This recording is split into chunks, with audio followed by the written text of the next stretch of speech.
Hey guys, how are all of you doing? Hope fine, and yes, this is the next part of Game of Shadow in Naruto world. Where I am in the Naruto world. I have a name that isn't mine and I have a really nerfed version of the gamer. Is that all? Am I forgetting something? Right, inventory. At that I received yet another disappointment. Let's start without any delay. I will freely admit that I half expected what happened during my first C-rank mission to develop into some kind of plot. Reality, though, proved to have different laws than anime and manga, for the time being, that is. Either way, it definitely didn't deter my sensei from going on more of those. Although, she did have me only do those once a week, usually ones that took a day, 2 at most. The rest of days were spent doing a single D rank each. My routine, though, changed the smallest bit. First of all, and most noticeably, Anko started teaching me more than just fighting. Her answer when asked why now and not before was something along the lines of because you are already enough of a monster compared to other genin. My response when trying to say that I wasn't that much ahead was a deadpan and a raised eyebrow. I started to wonder if I was more than just very good for my age and rank. Anyway, my new classes involved leadership, strategy and other more academically oriented topics. I was fine with that, and they were actually a nice breath of fresh air. My regular shogi matches seemed to have cultivated my mind into a fine tool for tactics though. Which turned out to be a bad thing, making my sensei grumble to no end about monstrous students. She had also surprised me by managing to add teamwork training to it too. I hadn't expected that, considering that it was just Anko and me in the team, but she had easily done so by having me work with her summons against her. The madwoman had even gone as far as summoning some snakes that didn't particularly like her, which meant that they got really into the training exercise even if they didn't like me much. Apparently, they liked her less than they disliked me, which I managed to make work decently well, I guessed. Another change was that, in order to make up for the previously mentioned sessions, Anko upped the difficulty of my battle training again, but participating herself. I had an ongoing theory that the actual reason for the academic classes was to give me time to recover from the spars. But it was kind of a chicken and egg dilemma, really. With that added to my already strenuous training regimen, I was very grateful that my other C ranks were calmer. From guarding the gates to patrols, all missions turned out to be a breeze. I wasn't sure if that was good though, because those tended to bore my sensei, and aboard Anko Mitarashi was a very dangerous, inventive Anko Mitarashi. This was, for anyone that may doubt my words, evidenced by my new dodging training, which consisted of her throwing senbon, kunai, shuriken or, occasionally, a dango stick, at me at totally random moments, even in my sleep. Sometimes I had the strangest feeling that I had annoyed her somehow. Nothing much changed besides that though. Time passed in relative tranquility as my skills grew slowly but steadily, nothing new to add to my lists, but I was okay with that. I preferred to have less skills at high levels than to have a massive list of skills between 1 and 5 levels high. The pains of a system that wasn't broken, I guessed, although I wasn't complaining anymore. I knew it would have been a lot worse had I not had it at all. I was content throughout all that time too. Missions went just fine, training was progressing faster than it ever had in the academy, and while our group get-togethers had lessened in number and frequency, we still managed to make them happen. Granted, we were free at different times, which meant that there were usually 1 or 2 teams that couldn't make it, but it was something. From that, I knew that Naruto's seals were scarily good. Especially since even Sasuke admitted that he couldn't win against the blonde if the latter had even a remotely decent amount of time to prepare for it. Sakura, for her part, seemed to still be undecided about what to do, which meant that she was learning a bit of both genjutsu and iryaljutsu. Maybe it was hypocritical of me, but I wasn't sure how good she would get trying to divide her attention between the two arts. At least I had the advantage of the system to back me up, but she was very smart, so maybe she could make it work. As for Team 10, their training had been divided between their parents and their sensei. The former were obviously teaching them their family jutsu while the latter only had to worry about keeping their general skills up to snuff together with leadership, teamwork and all that. I was slightly worried about Team 8 though. From what I managed to gather, they weren't really training much on the fighting department. Yes, they were getting trained on their family styles and such, but Kyoinai seemed really into the tracking and locating targets thing. Which was fine in my books, but she seemed to neglect the general training that Asuma was doing with Shika's team. I had to wonder if that was a slip because she seemed to be a new teacher or something. I had done two things on that front. First, I had told Shino to outright tell Kyoinai that they needed that type of training. Hinata had been understandably worried, but the Aburam had simply nodded and accepted the suggestion easily. I wasn't too worried about them getting into trouble, both based on the knowledge saved in my notebooks and what I had gathered about Kyoinai by myself. The second thing I had done was help the two members that were in our group train, focusing on Hinata's Shuriken Jutsu and Shino's Taijutsu, since those were the most glaring blind spots left by their family styles. Overall, almost a month passed since my C-rank mission and everything was calm. I should have known the storm was coming. Oh, bro. I heard Naruto shout as he closed the front door, a smile forming on my face, both because of him arriving and also because of his enthusiastic tone. I rolled my eyes and continued setting the table for dinner. You won't believe it, Kakashi Sensei said we can finally take a C rank. My grin froze on my face and I felt myself go pale. We are going to the land of waves. Can you believe it? My hands almost cracked the plates that I was holding before I stiffly put them on the table. That's great, Naruto, I said, carefully turning around so that he couldn't see my expression and keeping my tone casual. Internally though, I felt a cold hand wrap itself around my heart and my mind quickly conjuring everything that could go wrong. What's the mission about? I asked, almost wishing I wouldn't get an answer. We are protecting a bridge builder. His tone lost a bit of his enthusiasm. He is a bit of a jerk though, said we were kids and whatnot. Really made me want to kick his ass.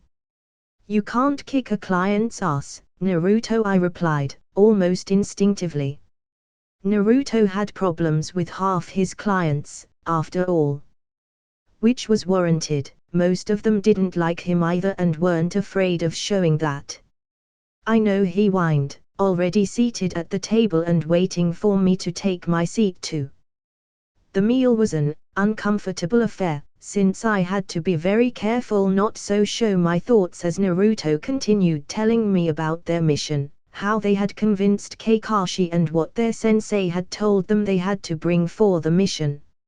It was word for word what happened in canon, and that scared me to no end. So, can you help me prepare everything? I raised a surprised eyebrow at that. Yes, Naruto had his moments when he wasn't a boisterous brat, but those were still rare. And I couldn't, for the life of me, think of a reason for it this time. Sure, but why the shyness? I asked with a half smile that dropped quickly as the blonde started to scratch the back of his head. It's just. Sakura said something about asking her father for help because he was a retired ninja, and I just, didn't want to forget anything. Those were the words that came out of Naruto's mouth. What I heard, however, was, I wanted to ask a family member for help too. "Welp, I've gone on some C ranks before, you gather your things and I'll tell you if you missed something." I grinned at him when his expression brightened like a sun. Later that night, I sat alone at the table like many other nights. This time though, there were significant differences. Like my right foot, that was tapping the floorboards underneath with uncharacteristic nervousness. My left hand running through my hair from time to time, as if trying to push thoughts aside. Inside my head, my brain insisted on playing all the changes I had caused on the plot. Especially how I had affected Team 7 and Naruto in particular. He didn't have the shadow clones here. He had seals, and while he was very good and they were useful, they wouldn't be as OP as his bullshit amount of chakra was with the clones. The silver lining here was that Sasuke was better than in canon, both in battle prowess and in attitude. He and Naruto didn't hate each other, at least.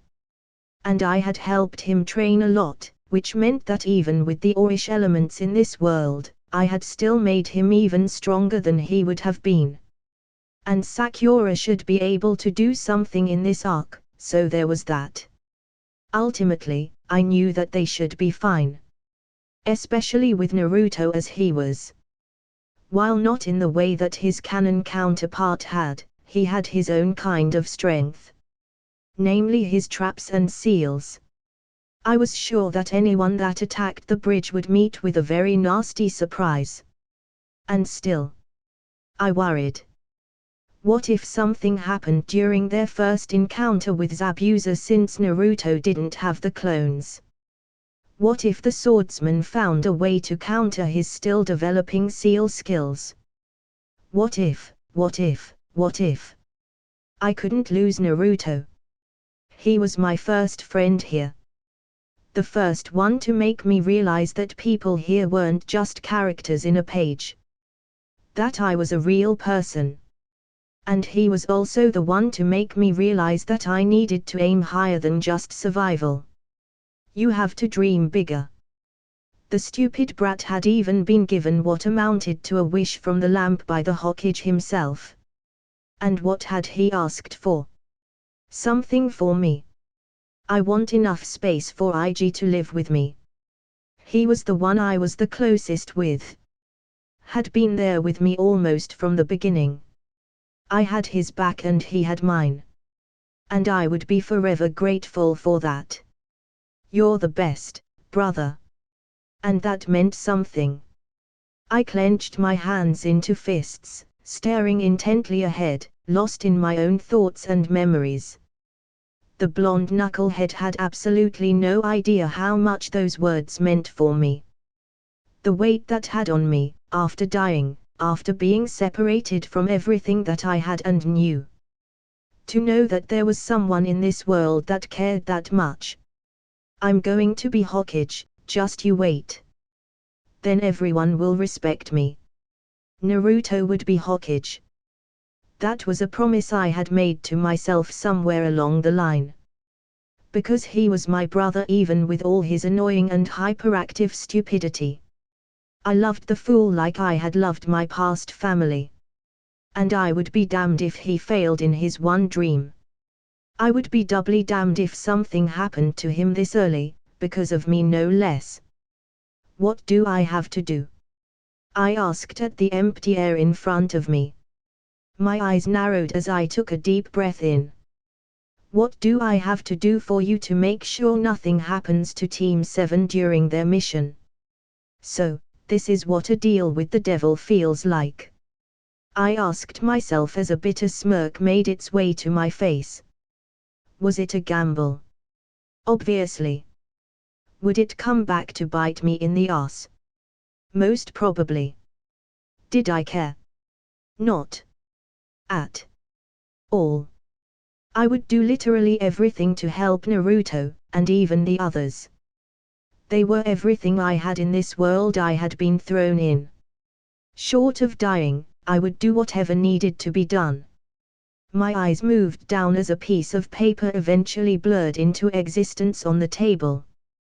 Picking it up, I almost laughed at what I found on it. Nothing about it was funny though. On the note was written 1D rank mission for me to select and a task for me to do.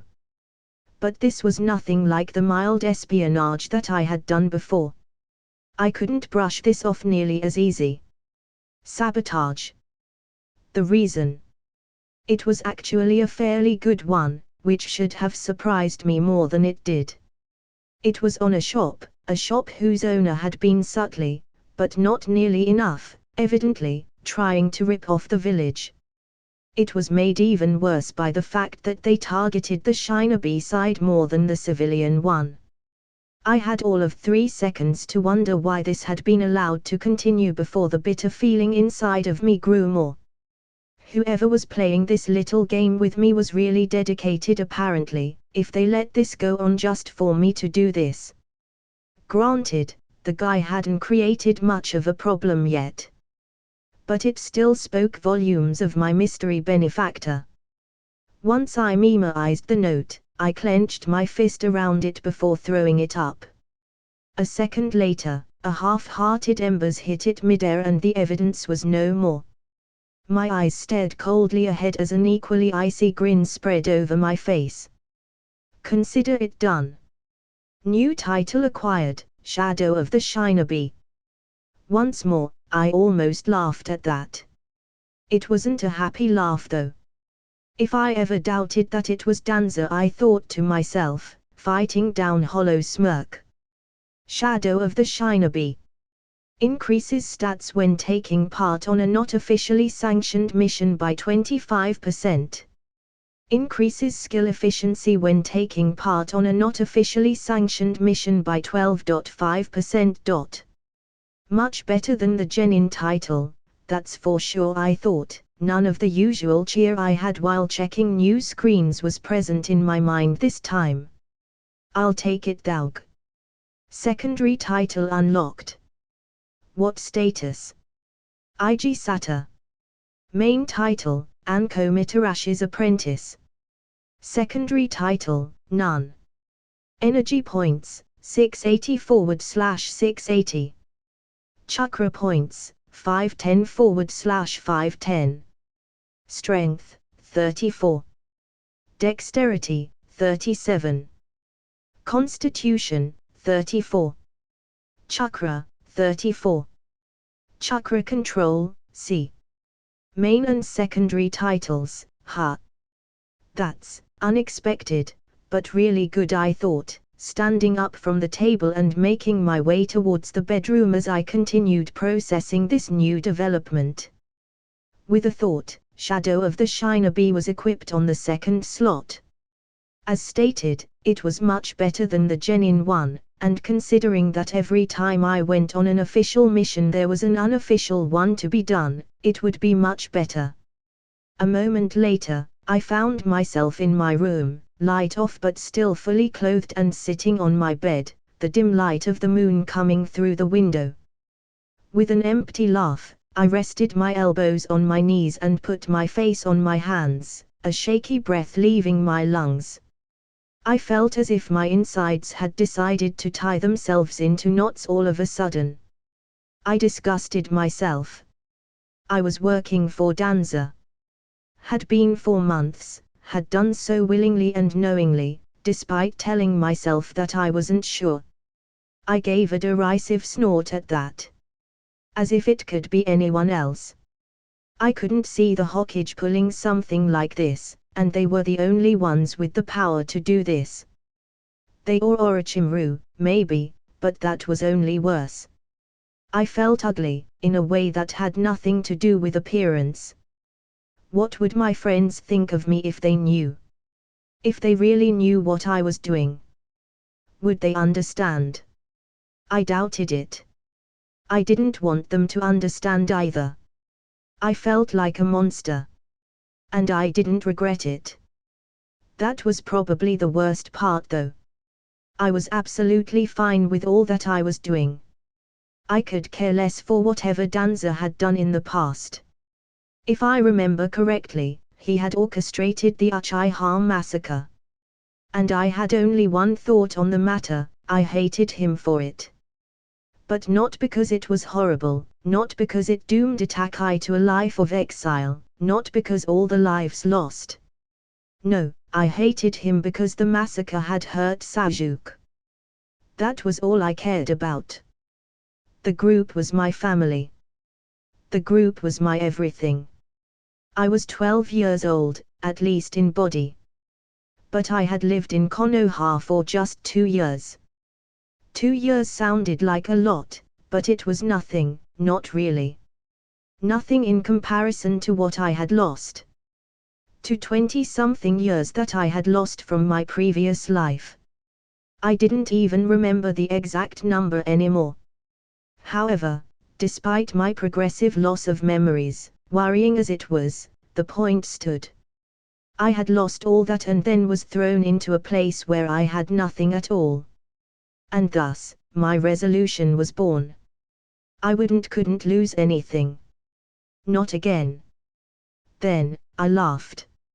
A hollow, cold laugh resonated in my room. And I was laughing at how much I had changed after dying. From a sad, sick man that mourned years of life that he would never have, to a prodigy student with loyal friends, to a twisted genin that could care less if his village burned so long as his friends were alive. And I was fine with it. It was more than fine for me. I'm a monster, I both realized and accepted as I finally laid on the mattress. It would be a long while before I fell asleep though, as my mind was filled with thoughts about how to pull off my task while trying to keep it secret from Anko. I was half sure that she knew what was going on. I didn't believe myself good enough to keep what I was doing undetected, maybe once or twice, but as much as I was doing it. No way. And this one would surely be detected. But I could damn well try, and that's what I would do. I'm a monster, I repeated, after deciding that I had schemed enough and needed to sleep. And I'll continue to be a monster, if I need to. Oh. Sasuke Povi. Hey, Sasuke. I heard about your mission. I turned my disinterested gaze to the side as I continued to lean lazily against the village wall next to the gate. It had taken a while for me to get used to being treated so casually, what with half the village walking on eggshells around me and the other half not even daring to interact with me. There was only a handful of people that would just outright call out me like that. And sure enough, there were 2 of those walking towards me, the blonde one waving energetically while the one that had actually talked nodded his greeting. I simply nodded back, taking note of Naruto's lack of backpack. For a split second, I half expected the idiot to have forgotten that he needed to bring things for the mission. But Iji's presence brought pause, and a second later I remembered something. Seals, of course, I realized as I looked at the blonde's waist, where there laid 3 scrolls that he usually didn't have with him. No doubt inside was everything he could possibly need. Got everything. My black eyes snapped to meet red ones. I would never admit it, but I was just now getting used to the sight of them. It had been recently that I had stopped internally flinching, and having flashbacks of a night that I desperately wanted, and at the same time didn't, to forget. I nodded again. My eyes narrowed slightly at the tense shape of the satyr. He looked almost on edge. Then I remembered an overheard conversation that Naruto and Shikamaru had had about Iji being overly worried about them, all of them.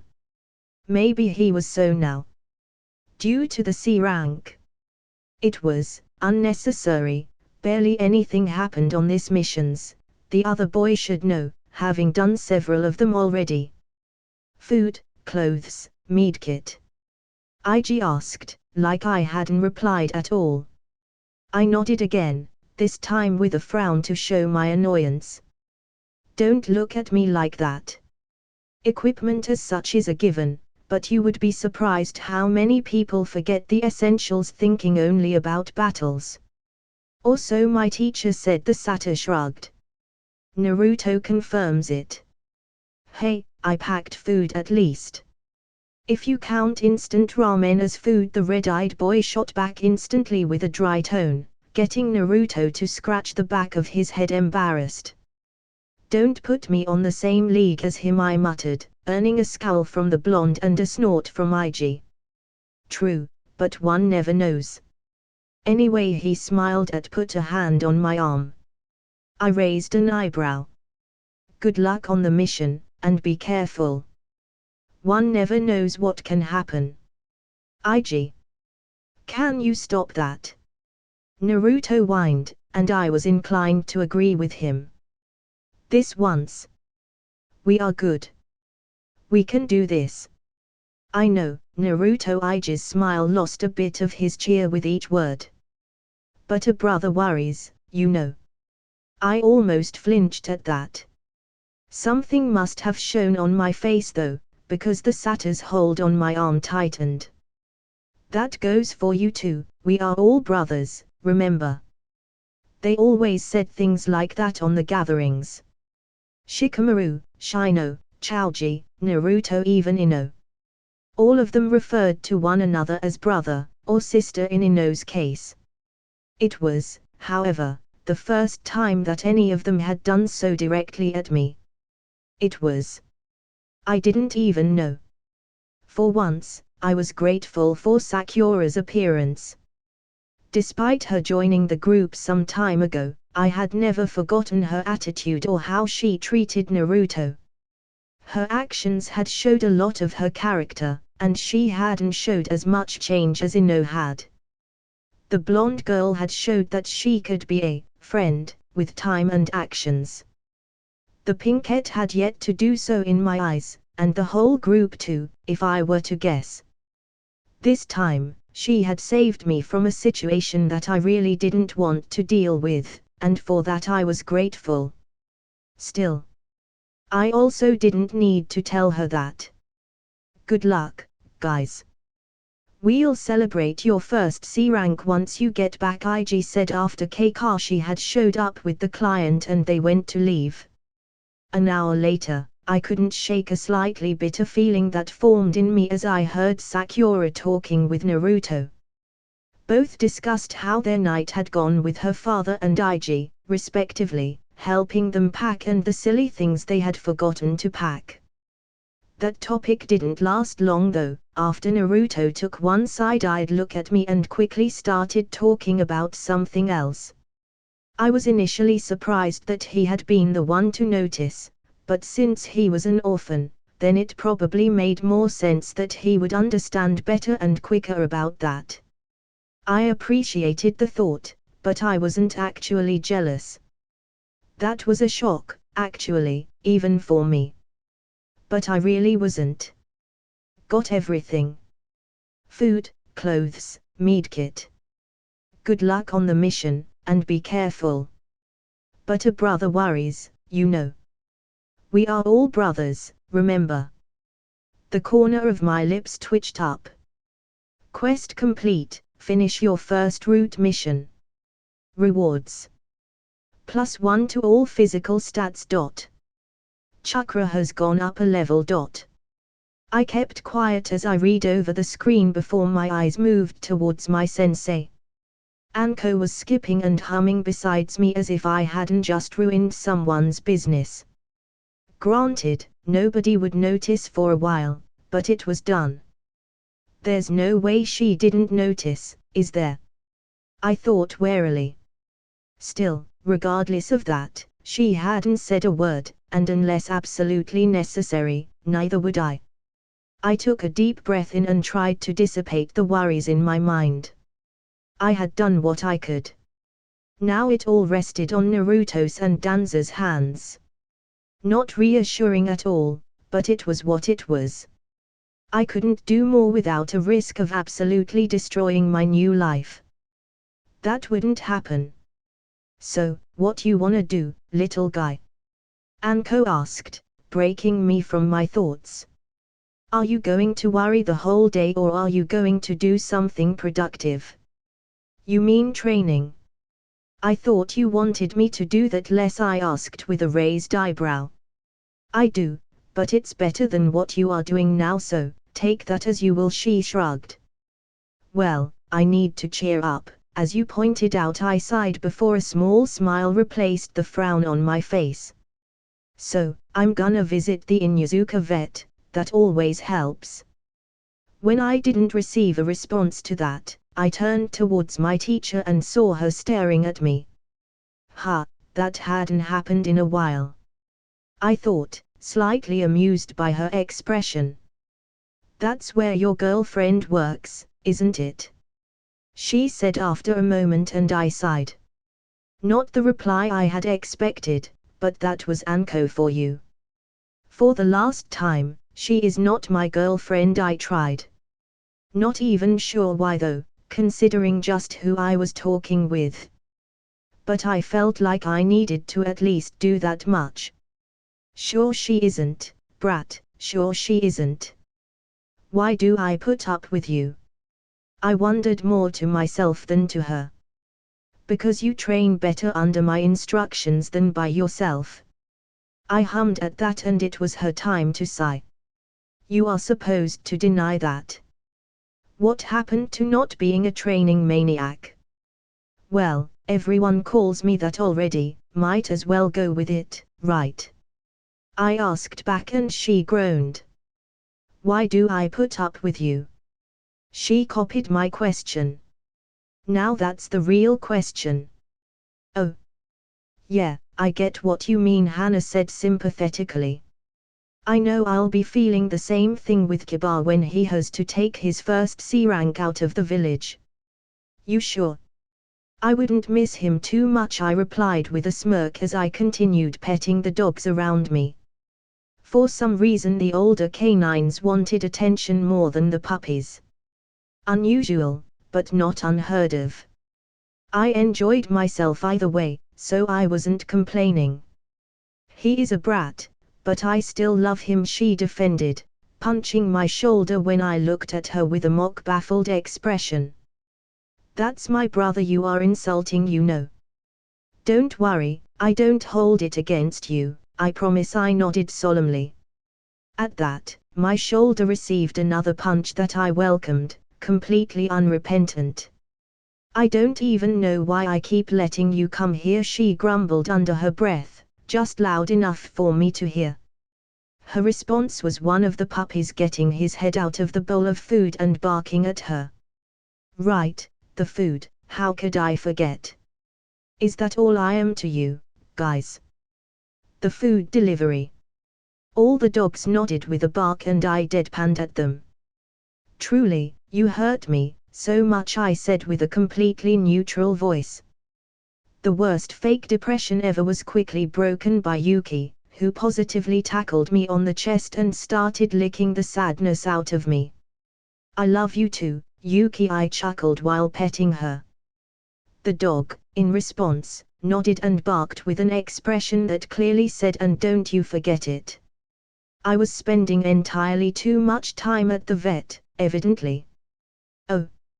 So, you are doing your first C-rank mission too?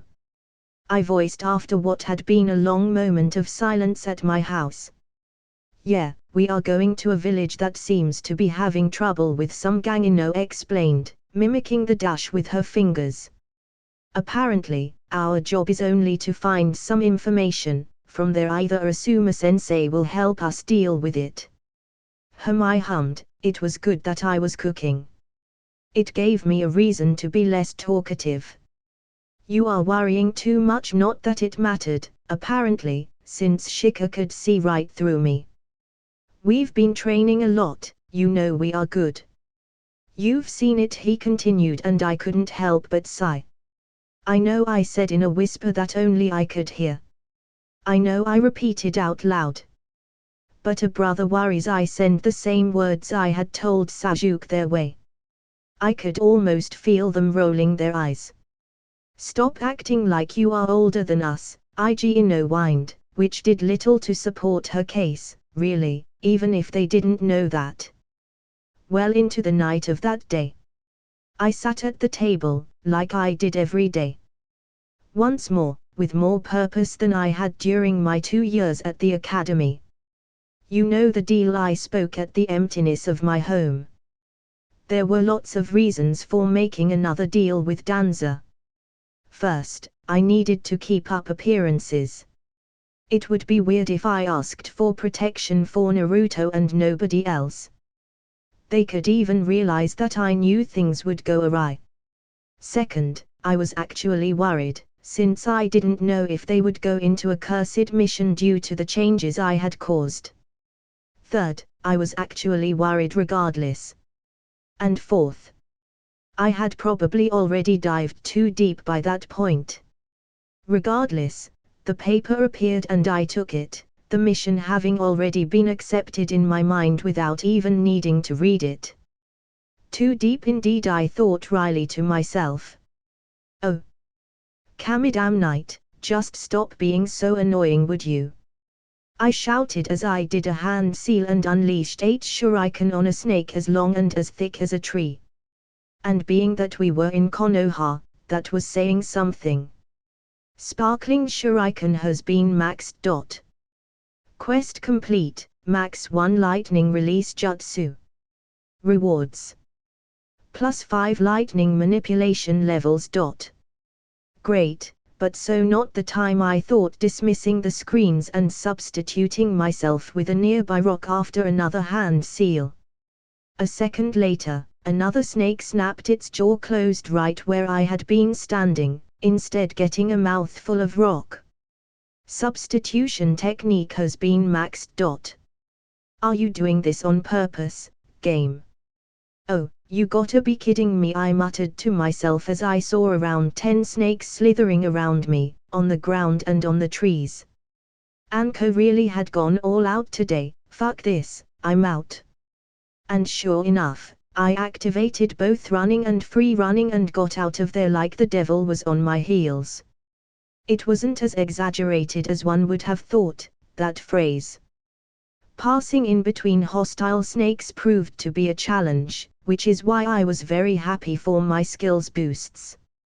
In the end, the only one that touched me was the one I used as a stepping stone to jump away.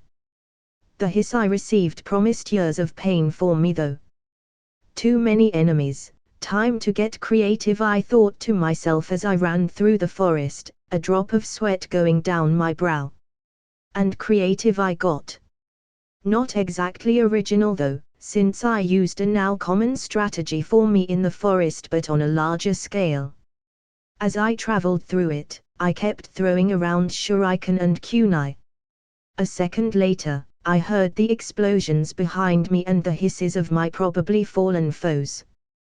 That wouldn't work on them all though, and it would also catch the attention of the other residents of the forest. How the place's ecosystem worked at all with so many predators and so little prey, I would never know. But I wasn't going to start theorizing on that at that moment.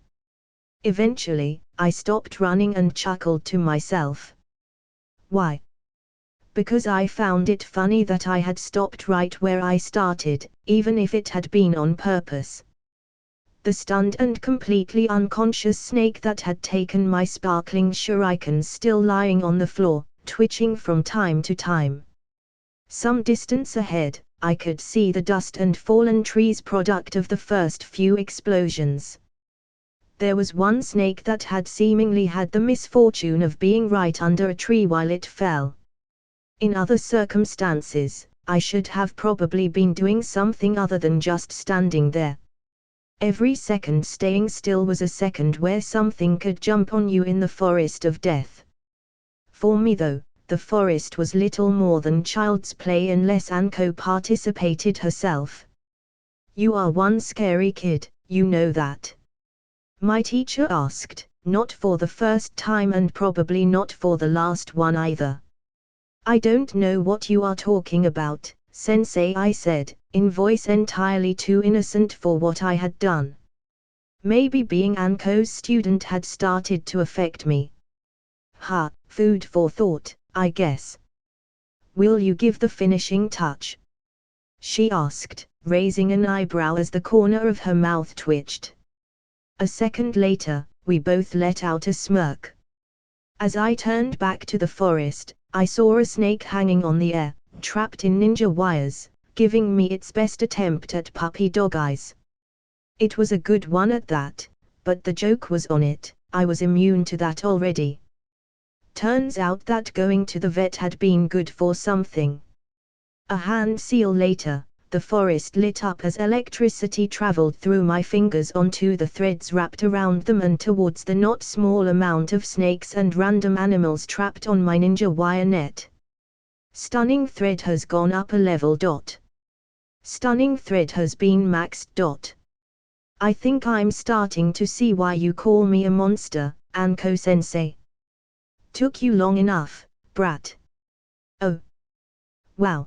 The list of maxed skills certainly grew a lot, I thought to myself a week or so later, as I looked over the screens in front of me. I was also alone, both in the house and in the village, at least as far as I was concerned. Teammate had also had to go on a C-rank mission. This one though, was a safe enough one that I didn't feel like I needed to interfere. Which was good, I didn't want to deal too much with Danza, if I could help it. Regardless, the past few weeks had been productive indeed. IG Sata. Main title, Anko Mitarashi's Apprentice. Secondary title, Shadow of the Shinobi. Energy points, 700/700. Chakra points, 525/525. Strength, 35. Dexterity, 39. Constitution, 35. Chakra, 35. Chakra control, C. I was very proud of my stats, if I was being honest. Although the fact that Anko refused to tell me where I stood in comparison with Chuanin and such was annoying as fuck. But I would have to wait for the exams, I guessed. I was just happy that she had promised to teach me water walking soon. I had started to get a little impatient seeing chakra control stale so much. Lightning release, sparkling shuriken max. E-rank technique with which the user launches a weak lightning-infused shuriken at their target. Projectiles have a 30% chance of doing lightning damage if they fly close enough. Consumption 5 chakra points per shuriken. Certainly not my strongest jutsu, nor the most useful. However, I was attached to it since it was my first one and it also worked very well when I didn't need too much power. Sparkling shuriken was certainly a good way to save chakra, if stunning thread was out of the question. Speaking of which, lightning release, stunning thread max. E-rank technique with which the user powers a thread of ninja wire with a weak lightning charge. Consumption 5 chakra points. The jutsu was probably one of my favorites, surprisingly enough. It was very versatile and it didn't escalate too much if I used it in a myriad of wires, as I had started to do in the forest. Granted, it still took the total 5 points for each thread used. But the trick was that it didn't matter how long the threads were. It was probably my most efficient jutsu, if nothing else. My other lightning jutsu weren't quite there yet, but flashing shuriken only needed a couple of levels to max 2. And now that this pair was maxed, I would have that much time to level the others up. Yin release, basic mirage max. E-rank technique with which the user creates a small illusion for their target to see. Consumption 1 chakra points per illusion. This one got me to be surprisingly happy. I had never been a fan of genjutsu, but I couldn't deny the usefulness of it, especially now that I didn't need to use hand seals. Anko had promised to get me the next variant of it, Minor Mirage, D rank. It was probably as far as I would get on that branch, but once I maxed that.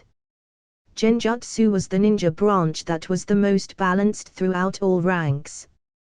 After all, one could do as much damage with a small illusion than they could with a big one. The only thing that mattered was how you used them. As evidenced by my first spar with Anko and the hidden explosive tag. Yin release, Genjutsu dissipation max. D-rank technique with which the user disrupts their own chakra flow to free themselves or others from Genjutsu. Consumption 5 chakra points per use. Now, this one was not my favorite jutsu, but I could certainly say that was the one that made me the happiest. My newly found respect for the art of illusions had certainly raised my respect for this technique too. I even had plans to develop a jutsu that was a step up from the normal dissipation. But that was for the future. From there, I had also maxed the Academy 3. Which wasn't as good as one might expect. Yes, substitution was awesome, and the fact that I could use it without hand seals and that the size requirement had been reduced to a quarter of my size was great. But the other two, meh. Clones weren't so great when they could be easily identified as such. And transformation was very situational, and not very combat-oriented, which was what mattered to me, really. Things are looking very good, I thought to myself as I leaned back on my chair. A second later, a scroll appeared on my table. Jutsu Creation, Introduction. Part 3. Well, let's see how long it takes me to create one. After finishing this, I grinned. Granted, I wouldn't be able to make anything elemental. But I could, as far as I knew, create something on the level of the basic clones or such with only the introduction series. And I had some ideas already about what to make. No rest for the wicked, I guess. Oh. I'm not surprised anymore, Anko said, sitting on the shore of a small lake and lazily resting her cheek on her hand. As for me, well. New skill acquired, Advanced Chakra Control Exercises LVL1. I was standing on the water, admiring my new skill in all its long-named glory. How I missed you, even though your name is still ridiculously long, I thought to myself with a grin before continuing to walk on the lake. Even through my excitement, I made sure to stay as focused as possible, since, despite the skill, it was still pretty easy to unknowingly fail the skill. Nerfed game and all that. I'm used to this at this point. Well, besides this, my teacher started explaining. I had no delusions that she was doing this for anything that wasn't causing me to fall in the water. She was a bitch like that. I've got the minor mirage scroll right here, together with the normal body flicker. We won't add anything else to your training though. I want you to master either electromagnetic strike or embers before I give you anything new. And I think you can guess what I'll give you. Indeed, I could. Still, I kept myself silent, lest I lost my focus for something as stupid as speaking. She would never let me live it down. You have enough low-rank techniques as it is. From here you are only climbing up, but I want your foundations solid for that, she continued explaining. I simply gave a stiff nod before biting my tongue. Something had caused a ripple in the water, and that was like someone poking me while I was balancing on a rope. Oops, Anko said innocently. My eye twitched. Sometimes I hated her. A second later, my eyes widened as I saw a huge snake swimming under me. Oh, you gotta be kidding me. I shouted as the thing lightly pushed my right foot with its nose. All I could hear was my sensei's mad laughter as I swam up and tried to pull myself up with my chakras support on the water. Gotta keep that concentration up, kiddo. Granted, her methods, while batshit insane, were also equally good at helping me improve. My speed while leveling skills under her tutelage proved that. Working better under pressure and all that, I guessed. I still hated her though. Oh. The cackling of lightning formed around my feet after a few hand seals. Electricity made itself visible around my feet, flying about like it danced at my whims. I didn't focus on that though. Instead, I took a step forward and there was a now familiar blur around me. Fortunately, I was getting better at following the lightning flicker's speed. My right foot, still charged, did something entirely different from what I usually did. Instead of stopping my charge against the ground, I kicked forward. An accelerated and lightning-infused boot met the thick fur of the biggest beast I had found in the forest of death as of yet, a white tiger. It was actually impressive, since its head was as big as I was. Still, the pitiful beast let out a sound that might as well have come from a kitten as my kick sent it slightly airborne before it hit a tree. It twitched, the electricity making its muscles twitch on their own, but eventually, it tried to stand up again. It never got the chance though, since I had hardly been idle. A second thunderous kick hit its head, killing it instantly. Lightning flicker has gone up a level. Lightning release, lightning flicker LVL12. D-rank technique with which the user infuses lightning on their legs to propel themselves in one direction. Hand seals 2. Range 24 meters. Consumption 14 chakra points. 1 less seal, 1 less chakra point cost, 2 extra meters, I noted with a satisfied grin. Very nice. You really want to improve on that jutsu, don't you? Anko asked, lazily sitting on a tree branch over where I stood. I smirked at the snakes hanging nearby, who were eyeing me warily. The smaller ones even trembled under my gaze. It was so satisfying, to see the tables turned a bit. I really do, I nodded, turning back to my teacher. It's a very cool technique, the only problem is having to do the hand seals. If I can get it mastered, I'll be one hell of a weapon in my arsenal. You are not gonna hear arguments from me, kiddo, she nodded, something akin to pride showing over her usual amused /mocking expression. I half expected you to focus on strike or embers, to get something of higher level. I learned the power of speed some time ago, I explained, looking around, searching for a new target to practice. I had stopped using my wire nets some time ago. It had gone past the point of being amusing or anything of the sort. Now it was just sad. And since I had already maxed the stunning thread skill, there wasn't much of a point in going around spamming it. Valid point, she nodded, although I couldn't help but raise an eyebrow at her intent stare. Don't mind me.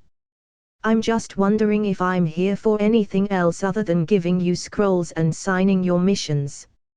Nonsense, I said, shocked she would say something like that. You also spar with me sometimes. Silence permeated the forest before both of us broke out in laughter.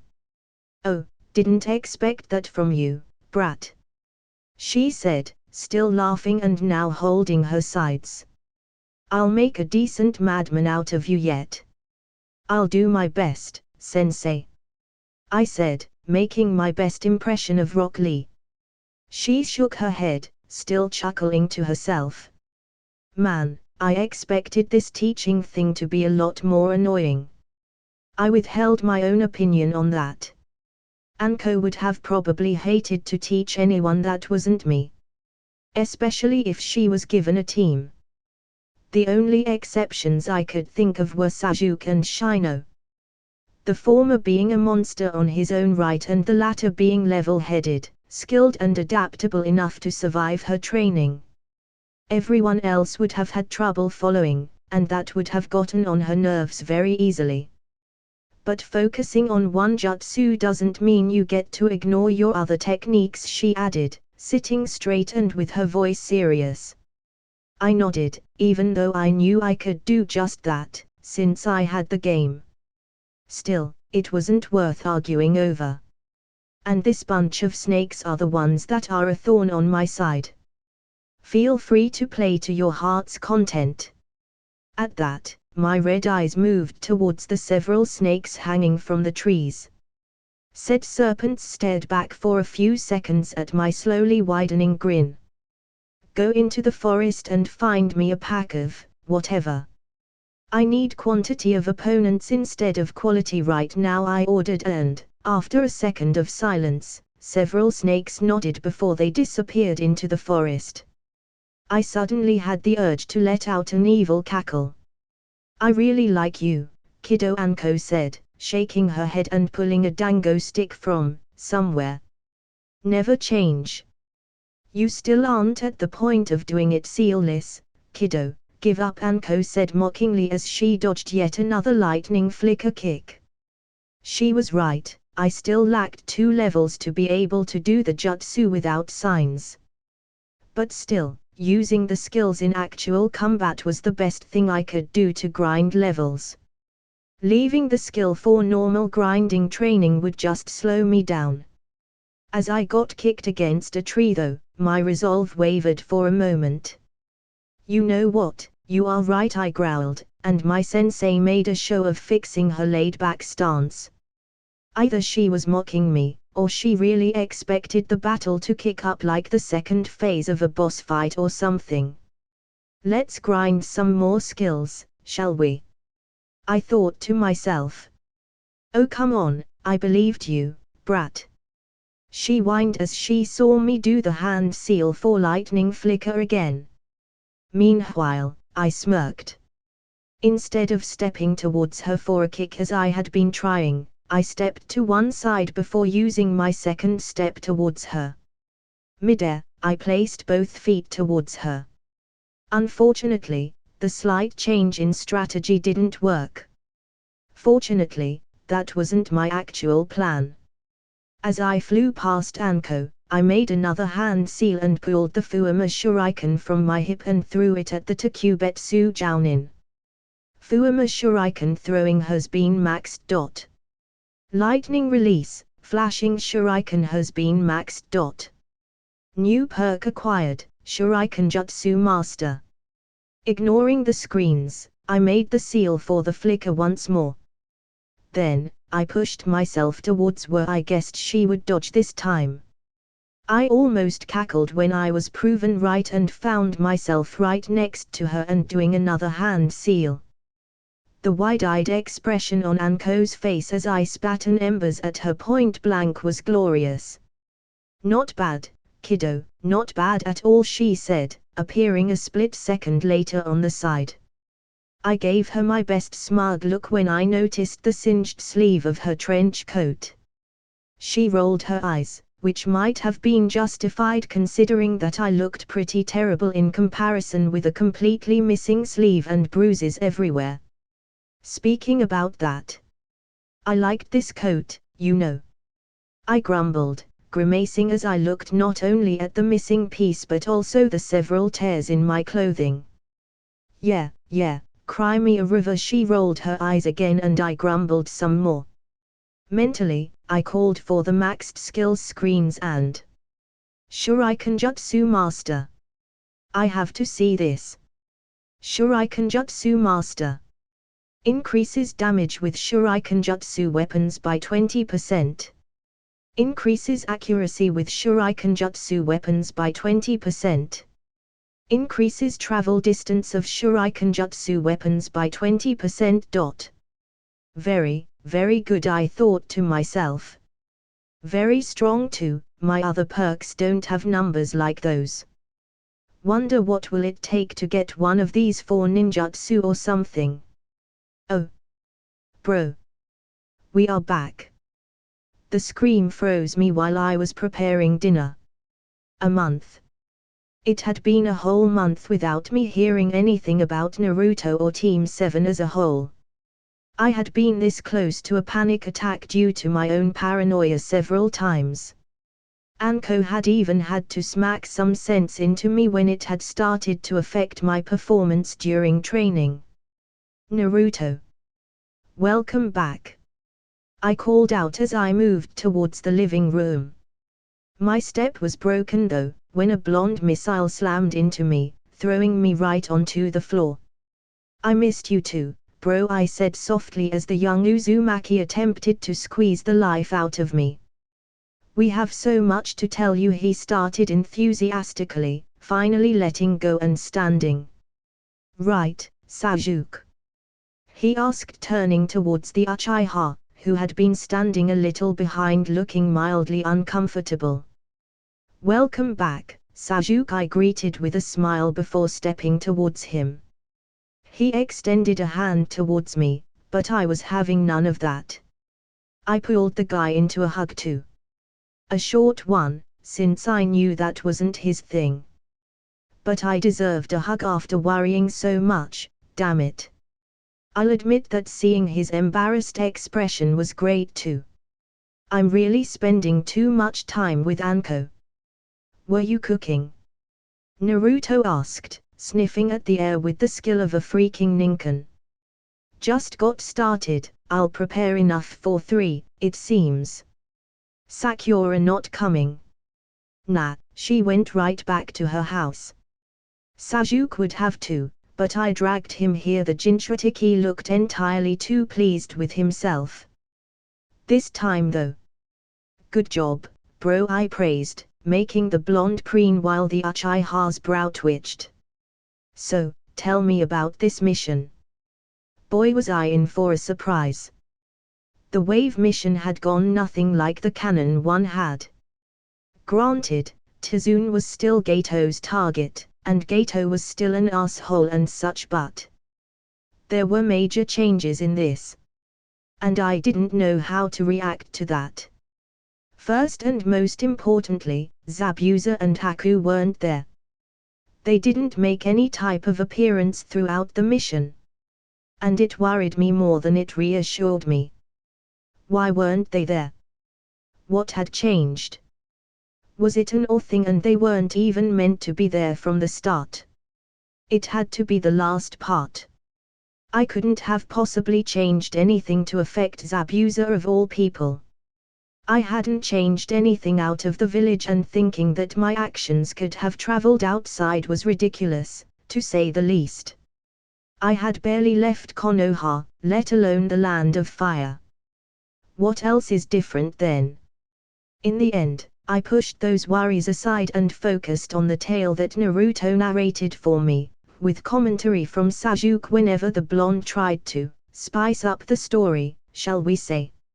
Apparently, Sasuke had taken care of the demon brothers without any of them getting injured. From there, they had guarded the bridge, but nothing major happened, really. The mob of gangsters had attacked, but let's just say that they found out why everyone in our group avoided messing with Naruto too much. Even Sasuke shivered remembering what had happened. Well, I'm just glad that you were all okay. I said with a small smile that they soon returned. Theirs though, were soon wiped out as mine grew wider and colder. But if you 3 throw yourself at danger like that again, we'll have words. You went out on a C rank mission, not a B rank. But I got a bridge with my name now, Naruto said weakly. Bloodlust has gone up a level. Sorry, the both of them said quickly. And I let up, slumping down on my chair and letting out a long sigh. Kami, why didn't I get normal friends? These guys will be the death of me.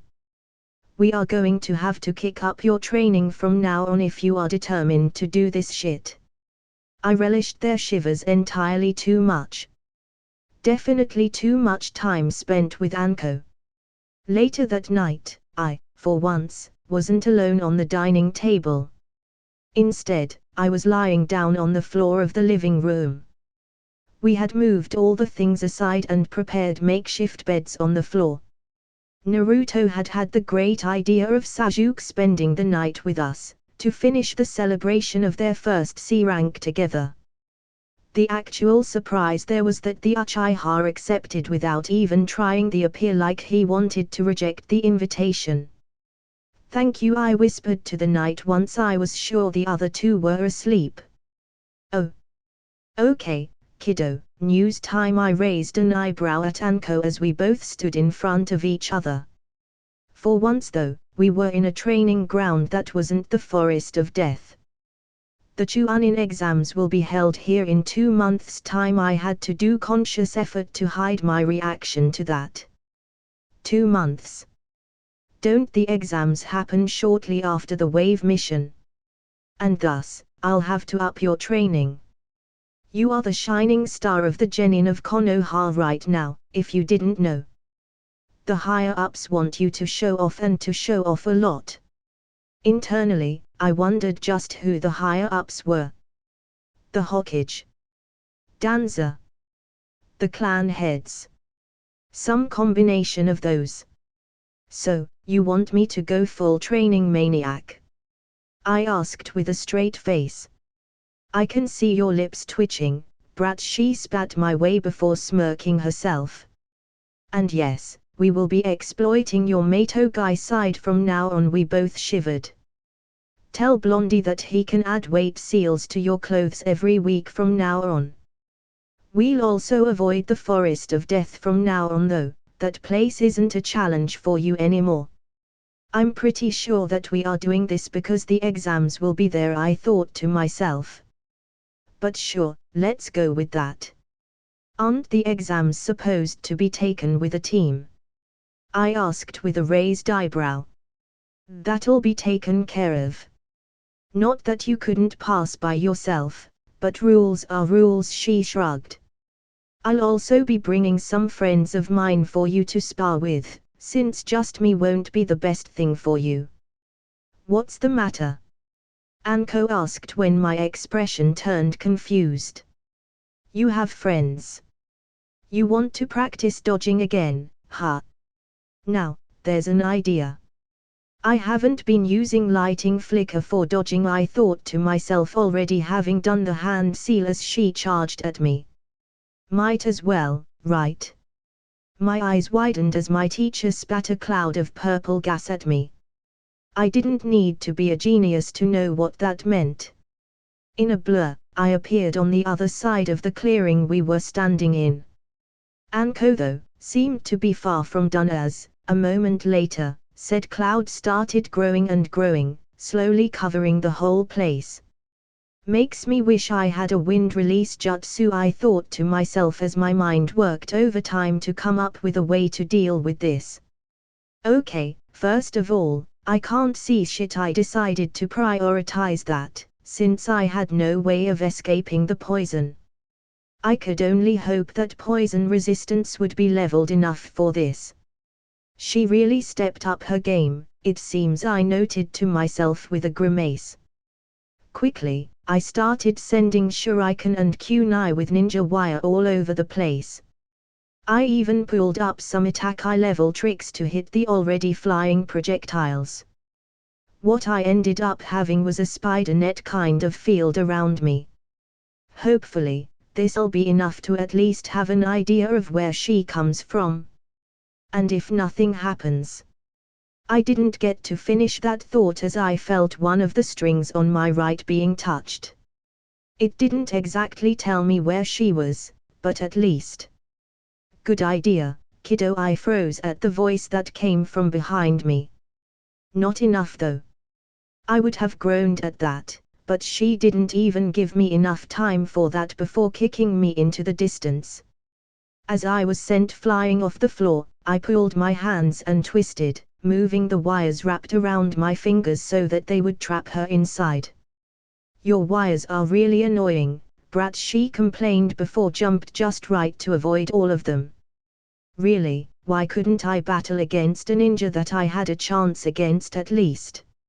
Animals were all nice and easy, but I wanted to win against a person.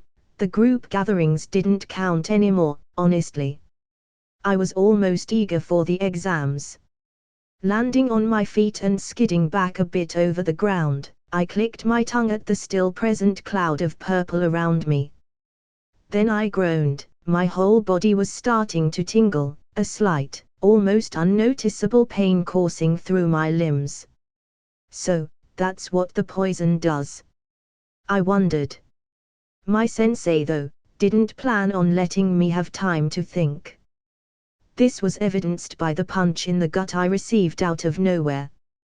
The poison was so thick that I couldn't see her even though she was standing right in front of me. This was bad, very bad. Okay, defense isn't going to work, I decided before doing a hand seal and flickering on a random direction.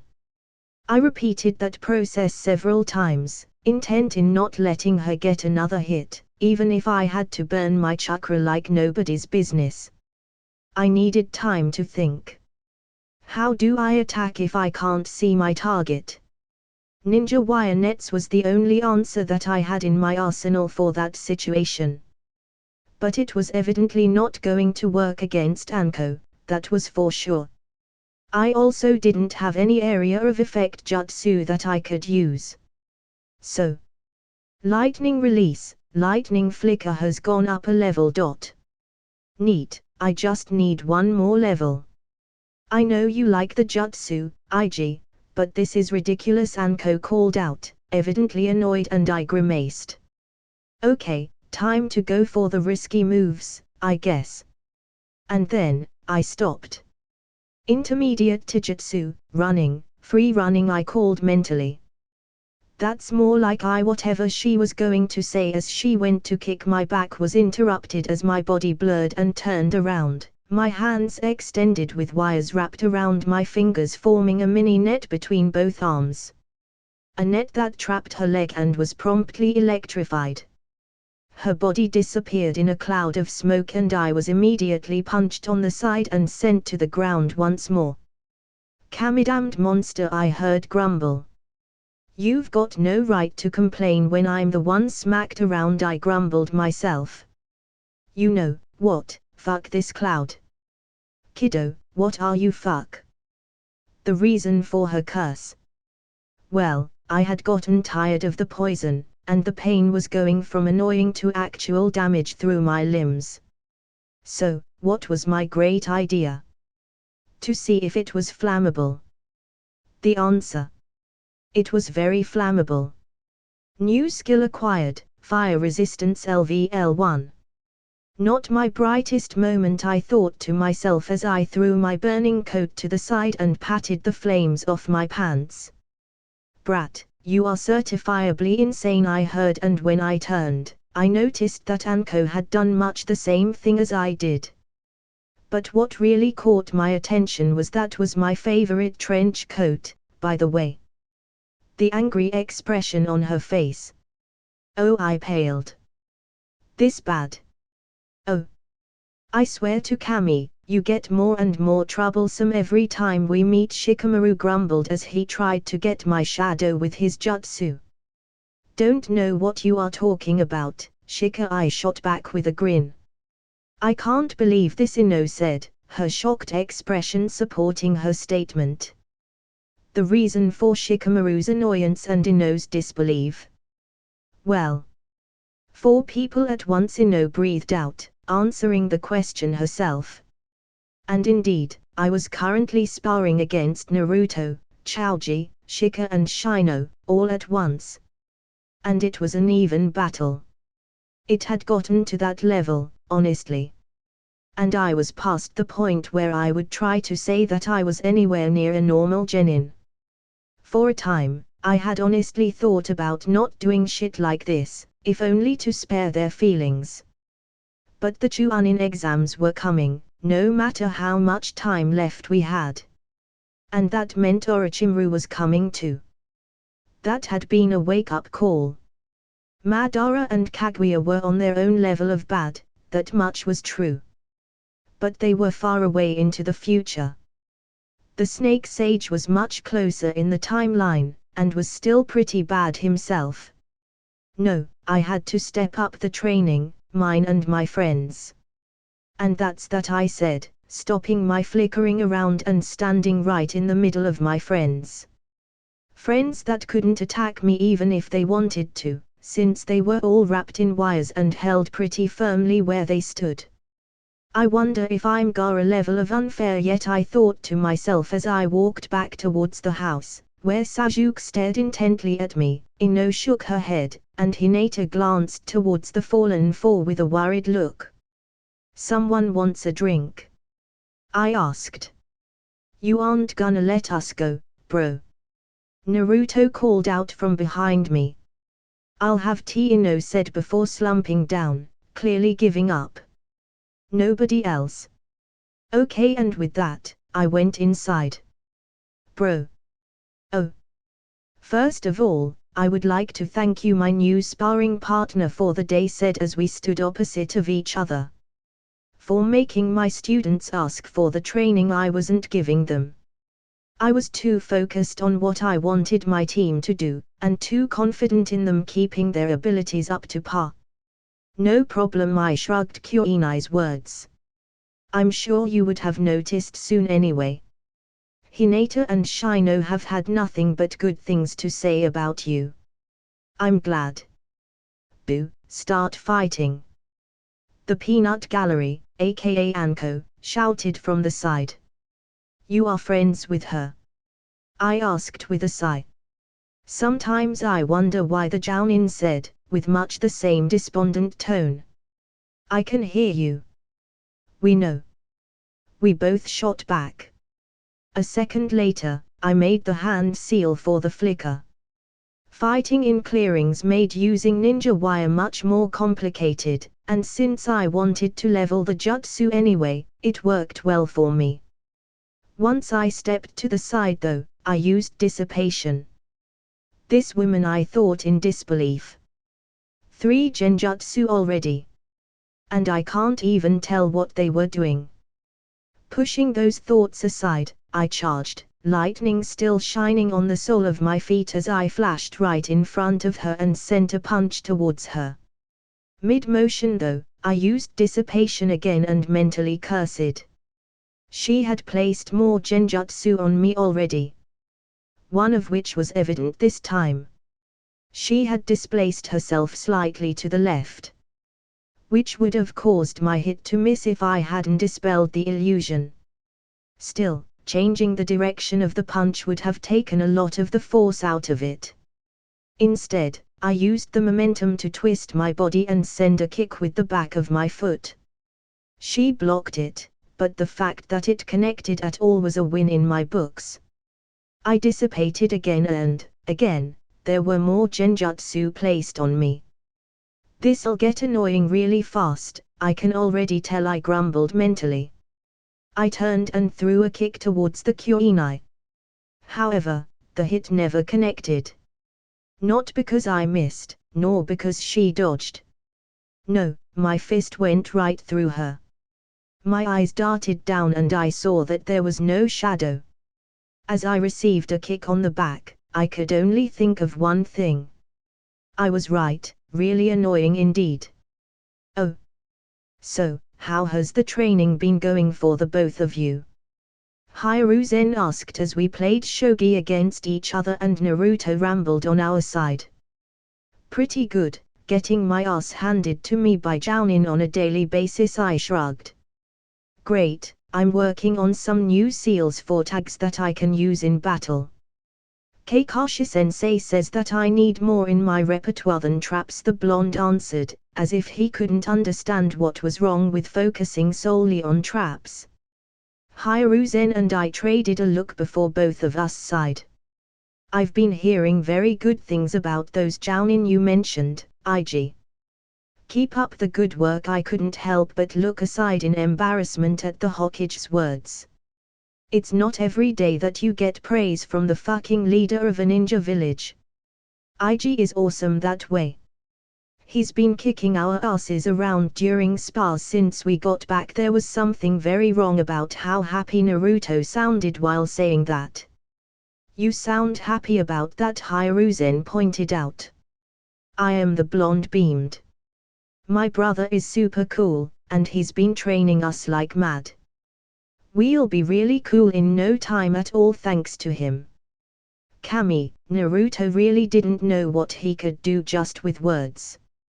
Indeed, Hiruzen smiled fondly at the knucklehead. I've also heard that you are doing well in all your missions, the old man added while making his move. Even going beyond what they are about. I felt my smile freeze over at his words.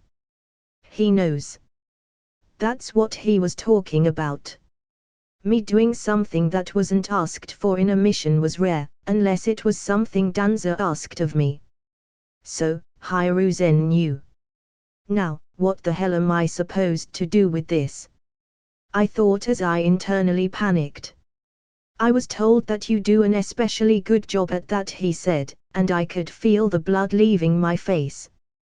I was just happy that Naruto seemed blissfully unaware of what was going on. I hope you continue with showing a great performance. Who what? I blinked at him and I saw the corner of his mouth twitch into a smirk. There's always need for more work than it's specified on missions, he continued.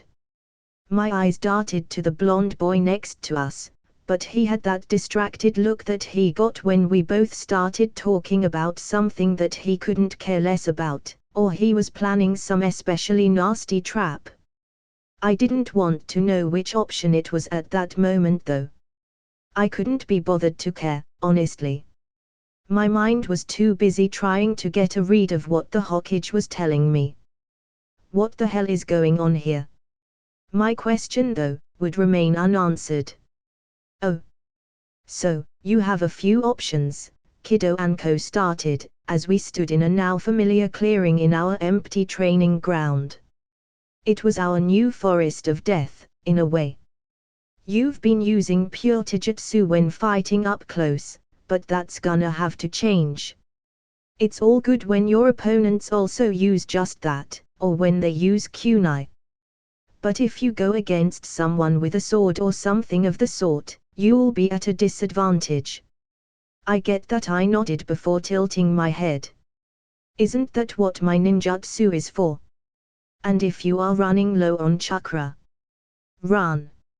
I asked back, getting a raised eyebrow in response. I sighed. So, options. Well, you can start using your kunai for more than just throwing. She trailed off at my raised eyebrow. And all the annoying stuff you do with them, she added, and I nodded with a grin. Anko just rolled her eyes. Or you can start training with a weapon. I stayed silent as I waited what she said. What do you recommend? I asked eventually. Get a sword. A tanto probably would be the best. They are pretty standard for ninja, she suggested, and I almost laughed. Isn't that a root standard weapon too? I thought to myself. To anyone else, I would suggest keeping to the kunai, bigger weapons just get in the way of ninjutsu users. But you master them like nobody's business, so you can still use most of your arsenal that way. That made sense. In serious battles, I preferred to keep to the jutsus that I could use without hand seals, after all. And honestly, that much was enough for me. If I thought it was a good idea, and my teacher thought it was a good idea. Okay, I'll do that, I accepted, and she raised an eyebrow, which got me to do the same. You really just accept everything I throw at you? I expected you to have some demands regarding training, especially considering how obsessed you are with it, she explained, sounding more curious than anything else. You are my sensei, I replied bluntly. I'm also a Takubetsu Jounin instead of the standard Jounin your friends got. I expected you to mention that too at some point. Could have fooled me, I smirked. I knew Ebisu, both from the series and eavesdropping. If Anko was on the same level at that guy, I was fucking Kiba in Yuzuka. There was just no way. And I also get one-on-one training while the other teachers have to spread their attention on 3 students. I think I got a really good deal here. And also, I agree with your ideas, so I see no reason to complain. I also have enough on my plate to work with, no need to add to it. She stared before she smirked and let out a short chuckle. Right, and with that, she pulled out a scroll. A second later, she had a tanto in her hands. And as for you, training partner of the day, a smoke cloud appeared next to her. My eyes widened. No way. Yes way Anko grinned like a loon as she used her hands to the person standing next to her, who had a cat-themed mask, a cat-themed Anbu mask. I present you, Cat, a friend of mine and your swordsmanship tutor for the day. Anko. I breathed out. I take back all the bad things I've said about you in the last month. Only the last month. Don't push it. The purple-haired Anbu, master of professionalism that she was, snorted at us and shook her head. Oh. Third person, Anko Povi. It was 1 month after her student came back to life. Granted, IG had been almost 100% there during the time when his brother and most of his friends left the village. But almost is not fully, and anyone that knew the satyr could tell that he was not fine. It worried Anko a great deal, if she was honest. Because it meant that if anything were to happen to any of them, IG would become an unknown factor. His reaction could be just about anything, and that was a dangerous thing. The Takubetsu Jounin had been surprised though, when he continued pushing himself harder than ever in his training even after Team 7 came back. It seemed that his friends coming closer to danger had lit a fire under the red-eyed boy. And considering that he was already considered a training maniac before, that was saying something. The T&I expert still didn't know how to take her student's obsession with power. Yes, she knew that he wasn't a mini Orochimaru. That much was clear, and if anyone doubted when seeing how much he cared about his friends, then their concerns would clear when they saw the red-eyed boy with the dogs at the Inuzuka vet.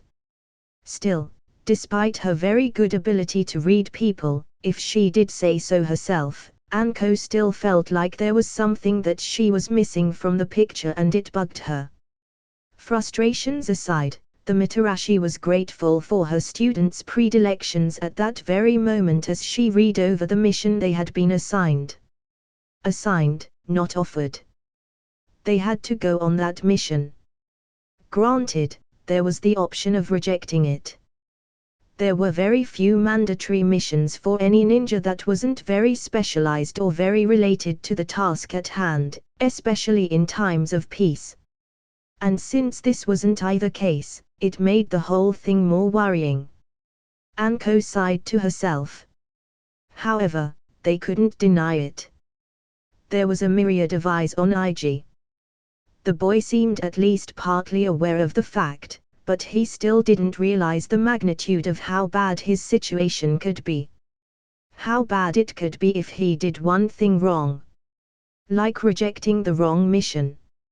Anko let out another sigh and looked down at the mission folder on her table. A B-rank mission wasn't that bad. She was a Jounin in all but name, she could do a normal B-rank by herself. And that wasn't even taking into account IG. The little monster was a Chuunin already, as far as she was aware. The absolute beast could probably give some Takubetsu Jounin a run for their money.